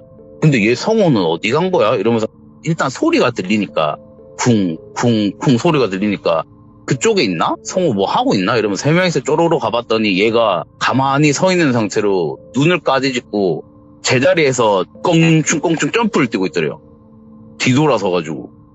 그러니까 얘들이 그때 딱 보고 느낀 게 무당이 신내림 받을 때 하는 그런 동작? 그렇게 느껴지더래요. 이 3명이 안 그래도 쫄아 있는데 뻘이 빠진 거죠. 아니 멀쩡하던 애가 갑자기 여기서 왜 제자리에서 뛰고 있어? 이러고 한참을 보고 있는데 얘가 계속 뛰니까 순간적으로 두려운 마음에 이거 빨리 데리고 나가야겠다. 이래서 3명이서 막 억제 끌고 성호를 데리고 나간 거예요. 3명이니까 1명 끌어내기 쉽잖아요. 그래서 겨우 나가가지고 폐가에서 어느 정도 멀어지니까 얘가 정신을 차리더래요, 성호가. 근데 이러더니 야 갑자기 내가 왜 밖에 나와 있어? 이러고 기억을 못 하더래요. 얘가 했던 행동을 3명이서 설명을 해주니까 아닌데 나 너희 옆에서 그냥 같이 보고 있었는데? 이렇게 얘기를 하더래요. 그러니까 기억이 안 나는 거죠, 지가 했던 행동에 대해서. 아니라고, 네 이거 까진 거 보라고 우리랑 데리고 나오다가 신랑이 하면서 네 무릎이랑 팔꿈치 까진 거 보라고. 그러니까 진짜 이렇게 지 무릎 보니까 까져 있으니까 야 이거 왜 이래? 이러면서 만져보더래요. 그래서 너 진짜 기억 안 나냐고. 아무 기억 안 난다고. 뭐 무슨 일 있었나? 이러니까 이상한 놈이 지가 오자고 해놓고 지가 귀신한테 홀린 거 아니가? 이러니까 아닌데 나 진짜 너희들 옆에서 구경했다니까? 이러면서 4명이서 일단 돌아간 거예요. 일단 애가 정신은 돌아왔으니까. 그리고 별다르게 다친 데도 없잖아요. 근데 이게 성원의 집에 말을 안 하기가 그런 게 얘가 이상한 행동을 했잖아요. 그래서 성원의 부모님한테 얘기는 드려야겠다. 혼이 날 땐 나더라도. 그리고 이게 속일 수가 없는 게 먼지구덩이에서 그렇게 엎치락뒤치락 하다 보니까 온몸에 흙먼지가 다 묻은 거예요. 그래서 일단 요 옷이 왜 이렇게 된지도 설명할 겸 성호가 이랬다 이런 것도 얘기를 할 겸 4명이서 성원의 집에 간 거예요. 그러니까 어머님이 보고 놀라시죠, 당연히. PC방 간다고 갔던 애가 밤늦게 와가지고 온몸에 먼지구덩이니까 무릎도 까져가지고 바지에 피도 적셔져 있고 팔꿈치도 까져 있고 이러니까 너네 어디 갔다 왔냐 그 얘기를 한 거예요. 흉가 갔다 왔는데 성호가 이렇게 했다. 근데 지금 멀쩡하다. 그리고 별다르게 다친 데도 없다니까 어머니가 어떻게 하시겠어요? 그 당시 어머니가 막 등짝 스매싱을 한 거예요. 4명 다한테. 뭐 그런 데 가냐고. 그리고 성원의 집이 신실한 기독교 집안이거든요. 그러니까 이게 종교를 믿는 집안이시니까 어머니가 더 화를 내신 거예요. 다시는 그런 데 가지 말라고. 그래도 성원은 일단 멀쩡하니까 인사하고 돌아갔대요. 그리고 그 다음날에도 또 똑같이 하루가 반복된 거예요. 똑같이 또 아침에 일어나서 4명이서 연락해갖고 만나가지고 PC방 가고 게임하고 뭐 이렇게 했대요. 근데 그러고 있는데 성호가 어느 날 더 연락이 갑자기 안 되다가 시간이 지나고 연락을 받았대요. 죽었다고 성호가. 거기까지 얘기를 다 듣고 장례를 치르고 시간이 지나면서 한 6년 전인가? 그 3명 중에 1명이 전화가 왔어요. 네. 근데 거기서 얘기를 한 거예요. 그때 폐가 갔다 온 이후로 한 3일쯤 지난 뒤에 성호가 남동생이 있는데 2살 터울 남동생이 있었거든요. 그러니까 이게 남자 형제다 보니까 같은 방을 쓴 거예요. 좀 널따란 방. 그런데 새벽쯤인가 한창 자고 있는데 성호 동생이 집에서 엄마 이러면서 비명을 지르면서 부모님 방에 달려오더래요. 그러니까 부모님은 당연히 놀라죠. 자고 계셨는데 무슨 일이냐고 이러면서 깨가지고 불 켜고 딱 보니까 애 얼굴이 하얗게 질려있더래요. 누구야 무슨 일이냐 이랬더니 말을 못하더래요. 애가 너무 놀라가지고 형만 얘기하더래요. 형만. 막 이러니까 덜덜 떨면서 애가 그러고 있으니까 일단은 성호한테 무슨 일이 생겼구나 싶어가지고 3명이서 이제 달려간 거예요. 갖고 일단 어두컴컴하니까 불을 탁 켰는데 성호가 폐가에서 했던 것처럼 침대 위에서 가만히 서가지고 점프를 하고 있더래요. 둥둥둥 뛰고 있는데 눈 까디집은 채로 뛰고 있는데 부모님이 일단 말려야 되잖아요. 들은 것도 있고. 얘가 왜 이러지 이러면서 성호야 정신 차리라고 이러면서 뜯어 말리니까 또 금세 정신을 차리더래요. 근데 얘가 또 기억이 없는 거예요. 무슨 일이냐고. 너 자고 있었는데 왜 내가 서 있어? 이러더래요. 너 기억 안 나냐고. 너 그때 흉가에서 네 친구들이 했던 것처럼 침대 위에서 하고 있더라고. 근데 아닌데 나 자고 있었는데 이러더래요. 그래서 이게 어떻게 된 일이지 이랬는데 또 일단 정신 차리고 멀쩡하니까 부모님이 이제 그날은 또 밤이니까 자라 하고 그날 아침이 된 거예요. 하고 같이 아침밥 먹으면서 식구끼리 얘기를 한 거예요. 너 어젯밤 진짜 기억 안 나냐고. 기억 안 나는데 이러면서 밥도 멀쩡하게 잘 먹더래요. 평소처럼. 뭐 달라진 것도 없고. 그러니까 어머님이나 부모님 입장에서는 뭐 멀쩡하니까 뭔가 놀래서 스트레스를 받아서 단편적으로 이렇게 하는 건가 싶었던 거예요. 그래서 그날도 그렇게 지내고 있는데 얘가 점점 그런 이상 행동을 하는 게 심해지더래요. 그러니까 첫날에는 잘 때만 갑자기 깨가지고 제자리에서 뛰는 행동을 했는데 그냥 아침에 어머니가 밥 먹고 설거지하고 있는데 소파에서 끼끼끼 이런 소리가 들리더래요. 소파 올라가면 끼끼끼 이런 소리가 나잖아요. 근데 성호가 TV 보고 있었다고 하시더라고요, 그때. 이게 무슨 소리야 이러면서 딱 돌아봤는데 애가 소파 위에서 또 제자리에서 뻥충뻥충 뛰고 있더래요. 하고 또 뜯어말리니까 또 정신 차려가지고 내가 여기 왜 서 있어? 이러더래요. 그래서 너무 이상하니까 이거를 병원을 데리고 와봐야 되나? 왜냐면 기독교 집안이니까 뭐 무속인 이런 거는 생각 자체를 안 하시고 정신과나 이런 데를 데리고 와봐야 되나? 이런 생각을 하셨대요. 그러고 있는데 일단은 평상시대로 일상생활은 잘 하니까 가만히 두고 보자 애를 지켜보고 있었던 거죠. 그러고 있는데 애가 한 며칠 지났나? 그때 폐가 갔다 온 이후로 애가 밥도 2공기 먹던 애가 1공기를 먹더니 그 1공기가 반 공기가 되고 그 반 공기가 반의 반 공기가 되고 나중에 대해서는 입맛이 없다고 못 먹겠다고 하고 숟가락 한 숟가락 뜨면은 바로 토를 하더래요. 먹은 거를. 그러니까 애가 점점점 말라가는 거예요.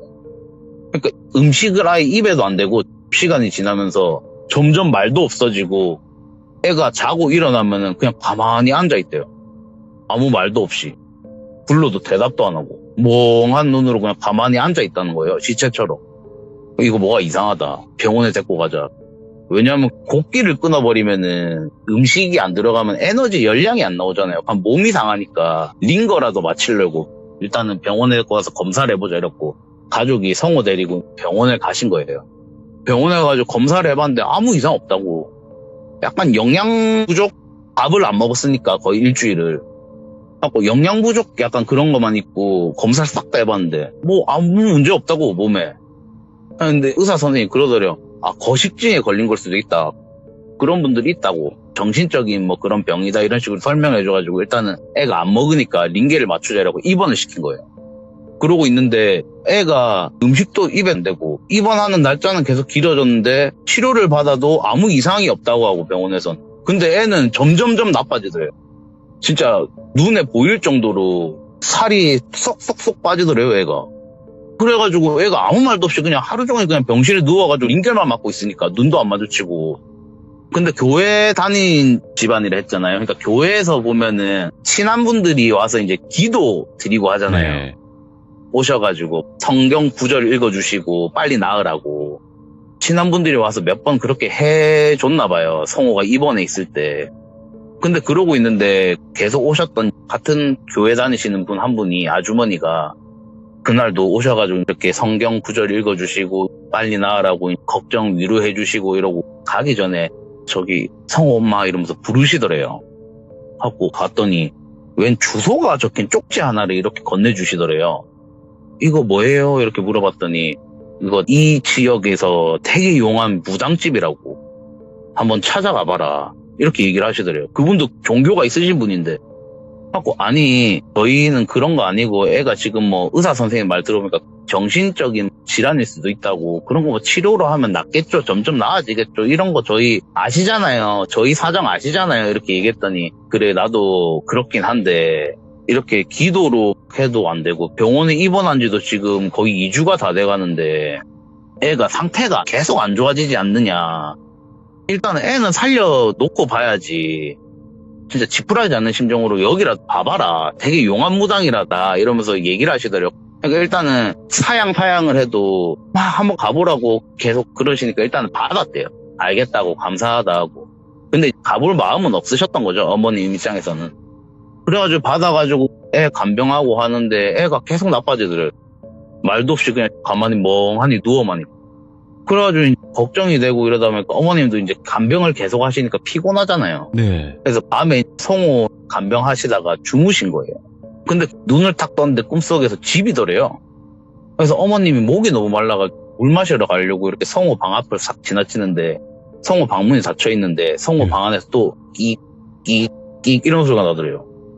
얘가 또 뛰는구나. 말려야겠다. 이래 문을 확 열었는데 성호가 침대 위에서 뛰고 있는데 성호 머리 위쪽으로 줄 하나가 천장에서 이렇게 내려와 있는데 그 줄 끝에 동그랗게 매듭이 달려있더래요. 매듭이 묶여있더래요. 그래서 저게 뭐지? 이러고 있는데 웬 머리 긴 여자가 공중에 뜬 상태로 성호 머리채를 양손으로 잡고 들어 올리고 있더래요. 거기 목에 걸려고 막 이렇게 웃으면서 미친 듯이 웃으면서 성호 머리채를 양손으로 잡고 막 끌어올리고 목에 걸려고 하고 있더래요. 그러니까 어머니가 너무 놀래가지고 그 순간 굳은 거예요. 예. 말려야 되는데 몸이 안 움직이신 거죠. 그러고 있는데 막 웃으면서 걸려고 하는데 성호 목이 거의 다 그 고리에 들어가려고 하는데 성호 몸이 갑자기 땅으로 쑥 내려가더래요. 그래서 밑을 딱 봤더니 웬 할아버지 한 분이 성호 다리 하반신을 감싸지고 안 된다 이러면서 싹 당기더래요. 땅으로. 근데 그 여자 귀신은 또 끌어올리고 그 할아버지는 끌어올려지니까 또 당겨 내리고 그거를 계속 반복하고 있더래요. 그러니까 어머님이 그거를 가만히 보니까 아 얘가 이때까지 한 이상행동이 제자리에서 점프를 한 게 아니고 귀신이 괴롭히고 있던 거구나 이런 생각이 들더래요. 그러니까 올라갔다 내려갔다 이게 귀신은 안 보이니까 성호가 점프하는 걸로 보였던 거예요. 그래가지고 어머님이 몸은 계속 굳어있는 상태 그걸 계속 보고 있는데 성호 발을 잡고 당기던 할아버지가 막 고함을 지르는데 안 된다 우리 장손은 안 된다 이러시더래요. 근데 그 목소리가 몇 해 전에 돌아가신 성혼의 친할아버지 목소리더래요. 그래서 아버님이 손주 지키려고 도와주시는구나 싶으셨던 거죠. 어머님이 그때 정신이 확 드시더래요. 하고 같이 아버님 도와드리러 그 옆에 겨우겨우 몸 끌고 딱 갔더니 애미야 이거 끌어내리라고 우리 장손 죽는다고 네 아들 죽는다고 하고 막 겨우겨우 끌어내리고 용을 쓰다가 잠에서 확 깨신 거예요. 그래가지고 이게 꿈이 너무 이상하잖아요. 돌아가신 아버님이 이렇게 나오니까. 그래가지고 어머님이 꿈속에서 본 것도 있고 성호가 그때 병실에서 침대에 누워서 자고 있는데 이불을 확 걷어가지고 성호인 다리 허벅지 쪽을 바지를 싹 내려가지고 본 거예요. 그랬더니 누가 진짜 끌어안고 있는 것처럼 팔자국으로 멍이 들어있더래요. 시퍼렇게. 아 이거 보통 꿈이 아니다. 이거 지금 이 애가 아픈 게 아니구나. 아버님이 말씀해 주려고 꿈에 찾아오신 거구나 싶어가지고 그 무당 알려준 주소로 간 거예요. 어머님이. 이거 일단은 종교고 뭐고 간에 애를 살려야 될 거 아니에요. 그래가지고 그때는 뭐 내비게이션이 없잖아요. 옛날이니까. 물어가지고 찾아갔더니 웬 한적한 공터에 주택 하나가 이렇게 있더래요. 주소 확인하고 아 여기 맞구나 싶어가지고 똑똑똑 계세요 했더니 아무 대답이 없더래요. 급하니까 계세요 이러면서 문을 열고 싹 들어갔더니 아무 소리도 없어가지고 빈집인가 어디 출타하셨나 이렇게 생각하고 있는데 저 방 안쪽에서 여기 들어와 이러시더래요. 웬 여자 목소리가. 아 계시는구나. 그래갖고 그 목소리 따라서 방 문을 탁 열고 들어갔더니 뭐 드라마나 영화에서 보는 신당 차려놓은 거 있잖아요. 방에. 그런 것처럼 돼 있고 탁자 같은 거 뒤에 많게 보여도 한 30 정도 된 되게 고운 여자분이 그 탁자 뒤에 가만히 양반다리하고 눈 감고 앉아 계시더래요. 그래가지고 방문 닫고 그 맞은편에 앉으신 거예요. 어머니가. 근데 아무 말씀을 안 하시고 그냥 눈만 가만히 감고 계시니까 뭐라 말 걸기도 좀 그렇잖아요. 그렇게 가만히 대치하고 있었던 거예요. 그분이랑. 근데 한참이 지나도 말할 생각을 안 하니까 급하잖아요. 일단은 자기 아들이 지금 어떻게 될지 모르는데. 그래서 어머님이 저기 이렇게 말을 꺼내니까 그분이 눈을 번쩍 뜨더니 그러게 왜 그런 곳에 가냐고. 네 아들 어떻게 교육을 시켰길래 그런 데 가냐고. 한참을 혼내더니 네 아들이 어차피 지 손으로 명줄 끊으려고 하는 거니까 나는 모르겠다고. 그리고 지금 네 아들한테 쓰인 귀신이 기운이 너무 세서 나로서는 감당이 안 된다고. 돌아가라고. 딴 데 가보라고. 그렇게 혼만 내시고 가라고 하시는 거예요. 그 무당분이. 근데 이게 아무 말도 안 했는데 다 알고 계신 거예요. 그분은. 그러니까 용한 건 맞는 거죠. 그러니까 어머님이 일단 용한 무당인 건 알겠으니까 제발 좀 도와달라고. 저희 아들이 아시다시피 흉가를 갔다 온 뒤에 이렇다 하니까 무당분이 나 못 도와준다고. 안 된다고. 가시라고. 나 안 된다. 나로서는 감당하기가 힘들다. 이렇게 얘기를 하시는데 사정사정을 했대요. 무슨 짓이든 하겠다고. 제발 도와달라고. 달라는 대로 다 드리고 내가 진짜 무슨 짓이라도 하겠다고. 이렇게 얘기했더니 무당분이 가만히 생각하시더니 방법이 하나 있긴 있대요. 뭐냐고 말씀 좀 해달라고 사정사정을 했더니 이거는 구슬을 하거나 귀신을 떼내거나 이건 소용이 없다고. 그러다가 오히려 네 아들 죽는다고. 그러니까 내가 말해주는 거 그대로 하라고. 알겠다 이랬더니 그 무당분이 방법이라고 말씀해 주신 게 하루가 지나가는, 그러니까 밤 11시 59분에서 딱 12시가 되는 시간에 자그마한 사람같이 생긴 안에 솜으로 가득 차 있는 인형 하나를 준비를 하래요. 그리고 배를 갈라서 그 안에다가 아들내미 10손가락, 10발가락, 손톱 발톱 다 깎아가지고 넣고 머리카락 몇 가닥 잘라가지고 넣어가지고 배를 꼬맨 다음에 너희 사는 곳에서 가장 크고 오래된 나무를 하나 찾아서 하루가 지나가는 12시가 딱 되는 그 시간에 그 나무에 가서 나무에 인형을 박아놓고 그 안에 네가 넣었던 그 내용물들이 다 튀어나올 때까지 칼로 막 찌르라고. 죽으라고 소리치면서. 그렇게 하는 거 아니면 네 아들 못 살린다고. 아니 이게 너무 기괴하잖아요. 말로만 들어도. 그게 되냐 이렇게 물어봤더니 그 무속인 분이 하시는 말씀이 네 아들 명줄 대신 잡아서 죽는 거라고. 그렇게 하는 게. 지금 귀신 붙은 거는 못 되니까 네 아들 목숨 대신에 그 인형을 네 아들로 생각하게 해서 목숨 끊어야 된다고. 그래야지 네 아들 산다고. 그거 말고는 방법 없다.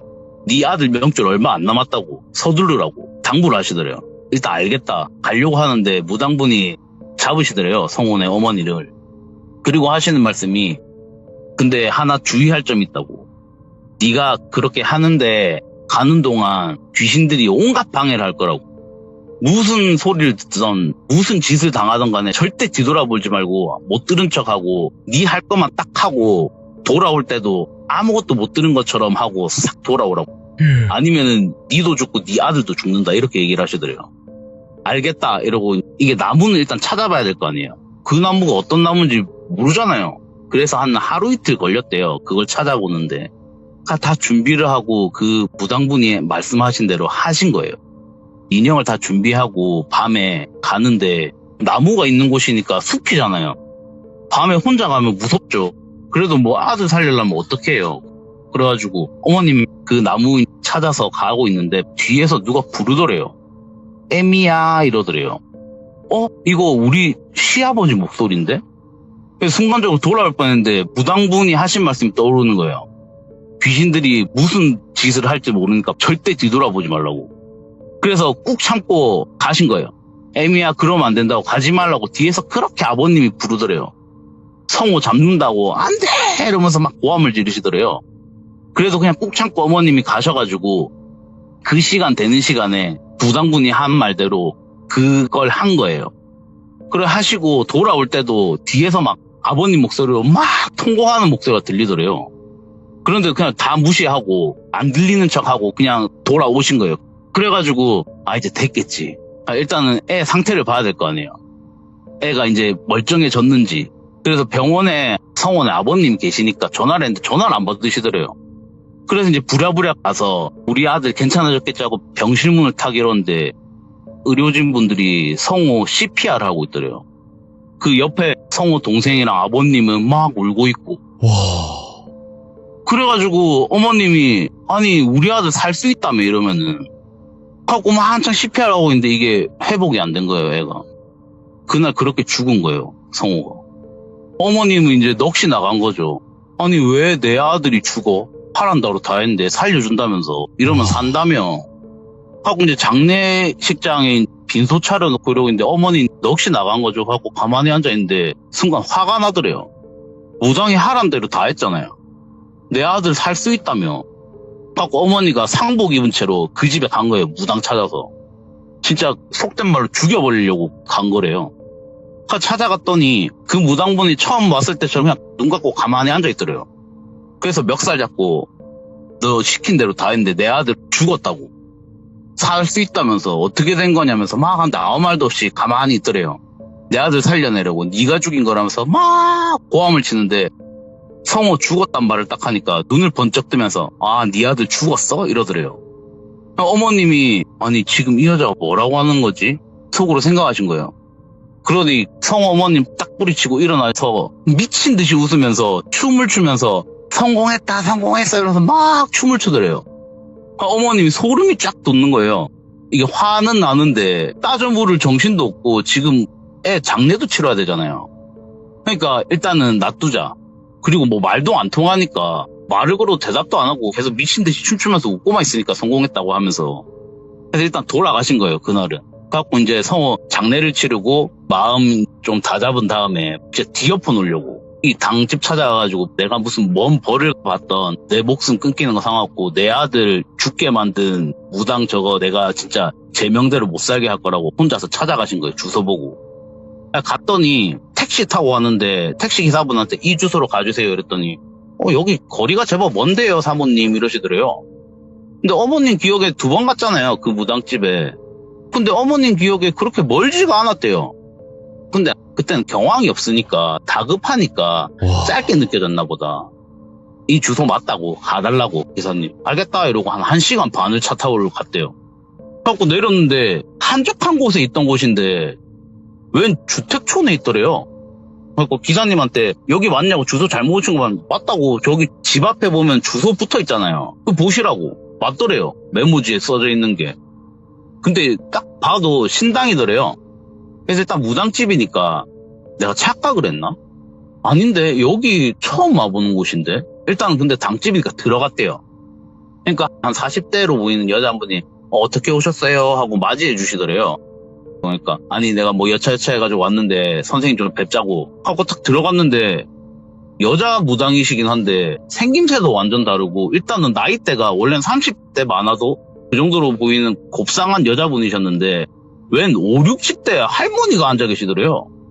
이게 어떻게 된 일이지? 내가 주소를 잘못 알았나? 아니 근데 당집 맞는데? 하고 앉아가지고 여기 주소 맞냐고 물으니까 맞대요. 아니 근데 혹시 다른 무당분이 계신가요? 했더니 아니라고. 무당이 동업하는 게 어딨냐고. 저 혼자라고. 하고 사정 설명을 다 한 거예요. 여차여차 해가지고 내가 이렇게 찾아갔는데 내 아들이 죽었다. 근데 그 무당이 이렇게 했다. 하고 가만히 이렇게 들어주시는데 혹시 그 무당분 생김새가 어떻게 되시냐고 물어보더래요. 그래갖고 설명을 해드렸죠. 한 20, 30대로 보이는 곱상한 여자분이시고 생김새를 설명해줬더니 얼굴이 하얘지더래요. 무당분이. 진짜 그렇게 생기신 분 맞냐고. 맞다고. 확실하다고. 그러니까 아이고 이러시더래요. 무당분이. 일을 어째 이러시면서 아이고 이러시더래요. 그래갖고 뭐 알고 계신 거 있으면 말을 해달라 이랬더니 그 무당분이 하시는 말씀이 자기가 10몇 년 전에 다른 지역에서 처음 차린 곳이 있대요. 네. 근데 거기서 신당을 처음 차려가지고 했었는데 거기서 한 2, 3개월 뒤인가? 거기에 붙어있는 여자 영가가 네 모시는 신 대신에 나 모시라고. 내가 신이라고. 매일 밤 꿈에 찾아와가지고 나 모시라고.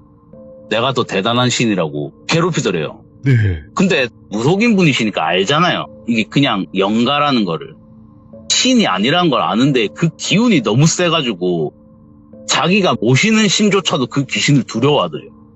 그래가지고 이게 테마를 하려고 해도 안 되고 그래가지고 이거 안 되겠다. 내가 상대할 수 있는 그게 아니다. 그리고 얼마나 기가 셌으면은 자기가 모시던 신이 여기서 당장 안 떠나면은 너 버리고 내 혼자 떠날 거라고 그렇게까지 얘기를 했대요. 그 무속인 분한테. 그래가지고 그 집에서 쫓겨나오듯이 도망쳐 나온 거예요. 그래서 쫓겨나서 나갔는데 이게 그냥 빈집으로 놔두면 혹시나 다른 사람들한테 해가 갈 수가 있잖아요.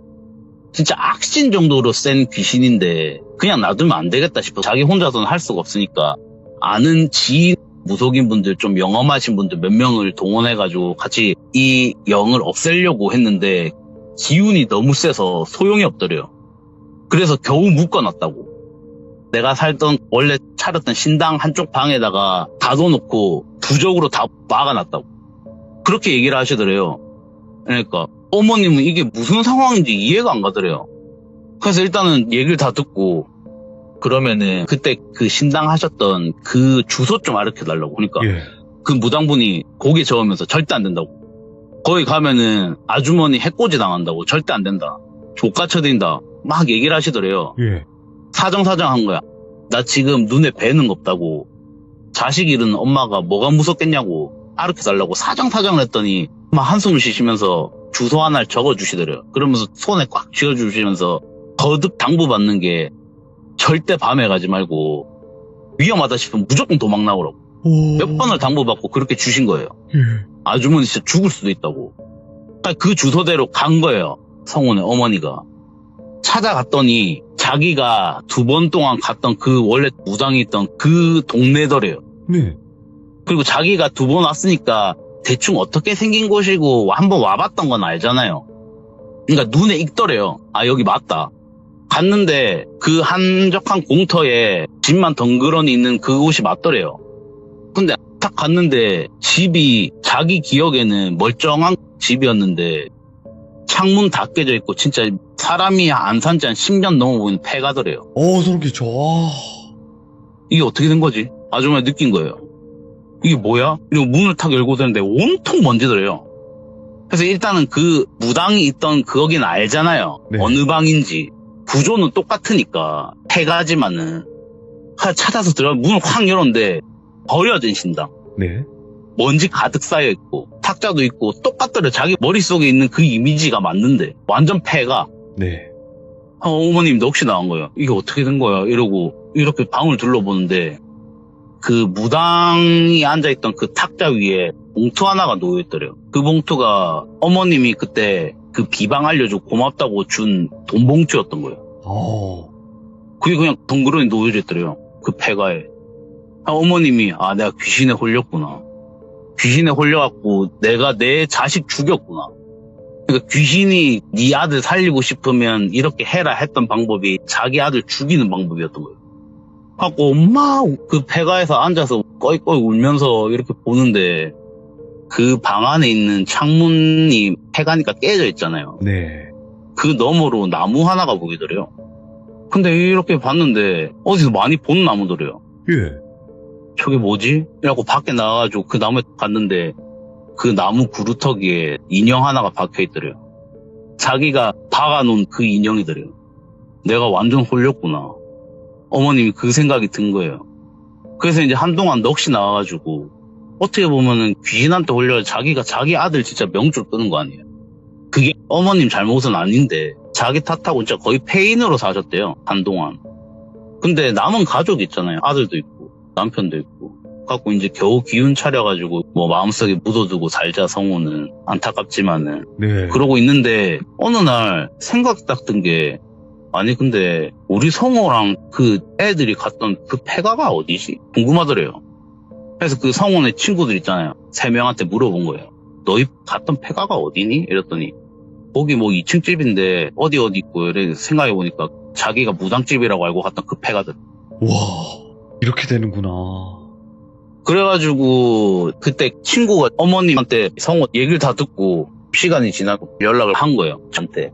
그리고 성원의 집이 미국인가 어디로 이민 간 걸로 알고 있대요. 그때 들었던 소식으로는 성우 일 있고 한 1, 2년 만에 이민 가셨다더라고요. 예. 뭐 그런 일이 있었어요. 야, 말이 안 나오네요. 말이 안 나와요, 이거. 저도 좀 소름 돋죠. 제가 겪은 일은 아닌데 그래가지고 연락을 받았는데 그때 당시에 똘비도 같이 그 얘기를 들었거든요. 근데 얘가 고개 숙이고 덜덜덜 떠는 거예요. 예. 야, 너 왜 그러냐? 하고 제가 똘비한테 물어봤어요. 말해보라고. 그랬더니 한참을 얘기 안 하다가 똘비가 한다는 말이 그때 장례식장 가니까 성우 영정사진 앞에 성우가 서가지고 미친 듯이 울고 있더래요. 자기 영정사진 보면서. 근데 성호 등 뒤에서 웬 여자가 성호 양손을 잡고 억지로 춤추게 하면서 미친 듯이 웃고 있었대요. 소름이 쫙 돋는 거예요. 와. 그리고 그 옆에 어떤 할아버지 한 분이 주저앉아가지고 진짜 갓난아기처럼 꺼이꺼이 울고 있었대요. 땅을 치고. 그렇게 하고 있더라고. 완전 그냥 먹잇감처럼 장난감처럼 데리고 노네. 그런 거죠. 그러니까 이게 우연의 일치가 되고 이래가지고 하필이면 갔던 곳이 그 폐가였던 거고. 와. 하필이면 이제 용암무당이라고 소개해준 분이 원래 계셨던 곳이었던 거고. 하필이면 그 귀신한테 무당인 줄 알고 어머님이 홀려가지고 찾아가셨던 거고. 그러니까 그 귀신한테는 그냥 잘 짜여놓은 판이었던 거죠. 그냥 숟가락만 떠먹으면 되는 판. 그러니까요. 그렇게 하게끔 다 만들어 놓은 거니까. 알아서 찾아온 거죠, 그냥. 그런 일이 있었어요. 그러니까 우리 귀중님들도 이런 이야기를 들을 때 그냥 뭐 무서운 이야기잖아. 실제로는 안 그러겠지라는 생각을 안 하셨으면 좋겠는 게 재수 없으면 이렇게 되는 거예요. 진짜로. 그렇죠. 왜냐하면 0%의 확률이라는 게 없잖아요. 진짜 만에 하나라도 이렇게 될 수가 있으니까. 그러니까요. 가시더라도 그냥 보고만 나오셔라. 뭐 즐기는 거 뭐란 안 하는데 그냥 진짜 남의 집 방문하듯이 그냥 이렇게 예의 있게 청소도 좀 해드리고. 넋이 좀 나갔어요, 제가 지금.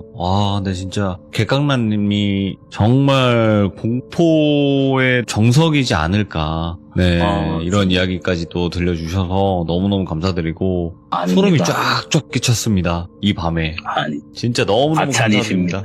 항상 저희에게 소름 끼치는 이야기들을 전달해 주시고, 그리고 이야기 설명해 주시는 게 거의 대부분 다 복선을 나중에 회수를 한단 말이에요. 개깡남님 이야기는 버릴 게 없습니다.